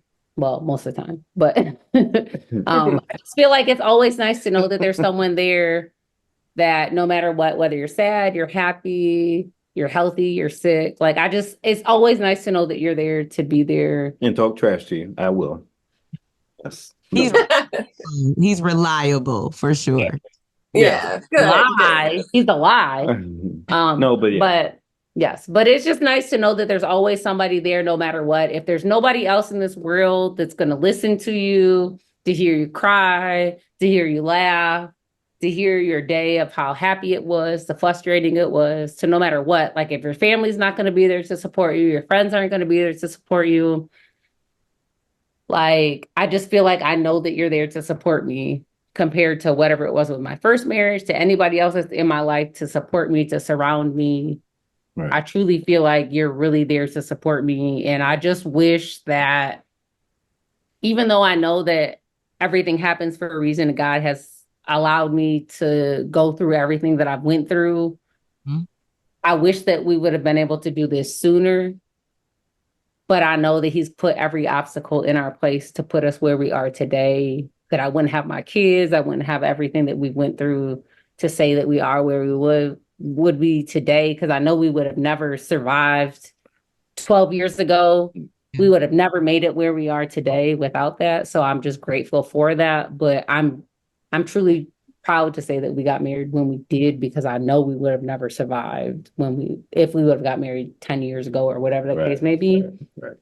So I'm happy to say that I'm glad we are where we are to be now. I do see the growth. It's crazy. Yeah. Between now and then. Because we would have never survived then, but I'm proud to be where we are now. Aww. Oh, that's so nice. I know, like God put us where get out of here. But it's true. Like I know God put us through all the obstacles we went through. I know back and forth so many times and all the stuff that we went through, because I laugh because the conversation. Want to tell the conversation we had? What it was. So tell him the conversation. So this is when we first started dating again, and he was trying to figure out where I was in life.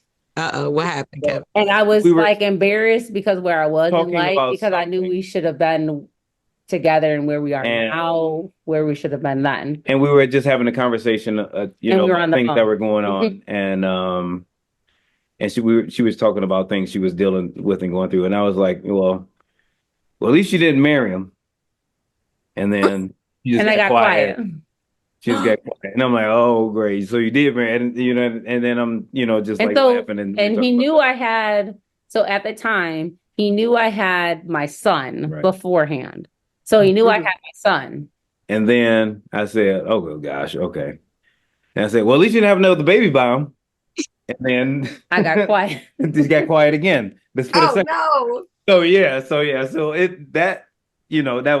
that conversation we just laughed about. In fact, recently about that the other day. And it's just that conversation, it's all just part of growth, and everyone has a storied past. So it's just and he still loved me through it all. Including it's just one of the things. That's just what it is, life. And I was just like, when he said all that, I was like, well, that's dope, Kevin, that you actually stuck through like everything. You know what I'm saying? Because she came with 2 kids and came with you had 2 kids before we even started dating. Shut up. I just came with 2 after. I was trying to meet you where you were at. That's all. She came with younger children. There you were. But no, that's dope, because some fellas out here are just like, nope, I don't want this, I don't want to deal with this, I don't want that, I don't want that. So that's what, like I said in the beginning, the reason for this special podcast for the Valentine's Day episode is to kind of highlight the positivity in the marriage. And again, the reason why I says through thick and thin, right, is you got to go through struggles. It's gonna be rough when you have a marriage, you know what I'm saying? So if you're in a real marriage, I guess you could say, because there's some marriages that are not real. But ultimately, we really, really appreciate you guys. Talia, do you have any additional questions or anything like that for them? I don't. I feel like we did, but I don't want to hold you. I know we didn't talk about. You were asking and then the phone cut off. It was just the one thing that you just made sure that you were never going to repeat. Yes. in your second marriage, like you said, I will never go for this again. And maybe that could help people know what to look for, when they're selecting someone and thinking about getting married. For me, it was, You're not gonna get that from me. it's just like, the first time around, the wrong reasons, you just marry somebody just for, let's say you're attracted to them, or, whatever reason the case might be, they may be able to provide for you, and that's it, but you didn't have much of a, emotional attachment to them. But for me, personally, it was just dealing with people that I knew weren't right for me, but to be in a relationship. And of course, those, they end up falling out the way they do. I just not repeating the past, just making it worthwhile, making it worth my time, and making it, making sense of it, because, time goes forward, not backwards. If we all had a, rewinding clock, we could, go back and correct a lot of mistakes. But if they're not benefiting your life, I just feel if they're not providing some sort of benefit to you, be it emotional, financial, all the above, family, bringing, missing parts that you have, I just didn't, as you get older, you just want to leave that stuff behind. That's the crazy part about getting older. It's just like, you can see that stuff so like clear as day. When you're younger, you don't see it. But as you get older, you can just spot it a mile away and just like, nah, no, I'm good on that. No, just if it benefits you in a positive way, try to move forward with it if it's the right situation. If not, don't. I love it. Gotcha. Markeisha? Commitment is everything to me. And I feel like I didn't have that in my first marriage. And I feel like if you can show me you're committed to me, you're committed to my children, you're committed to God, you're committed to your job, our foundation, that's everything to me. And so if you can show me you're committed to those things, you got me. Right.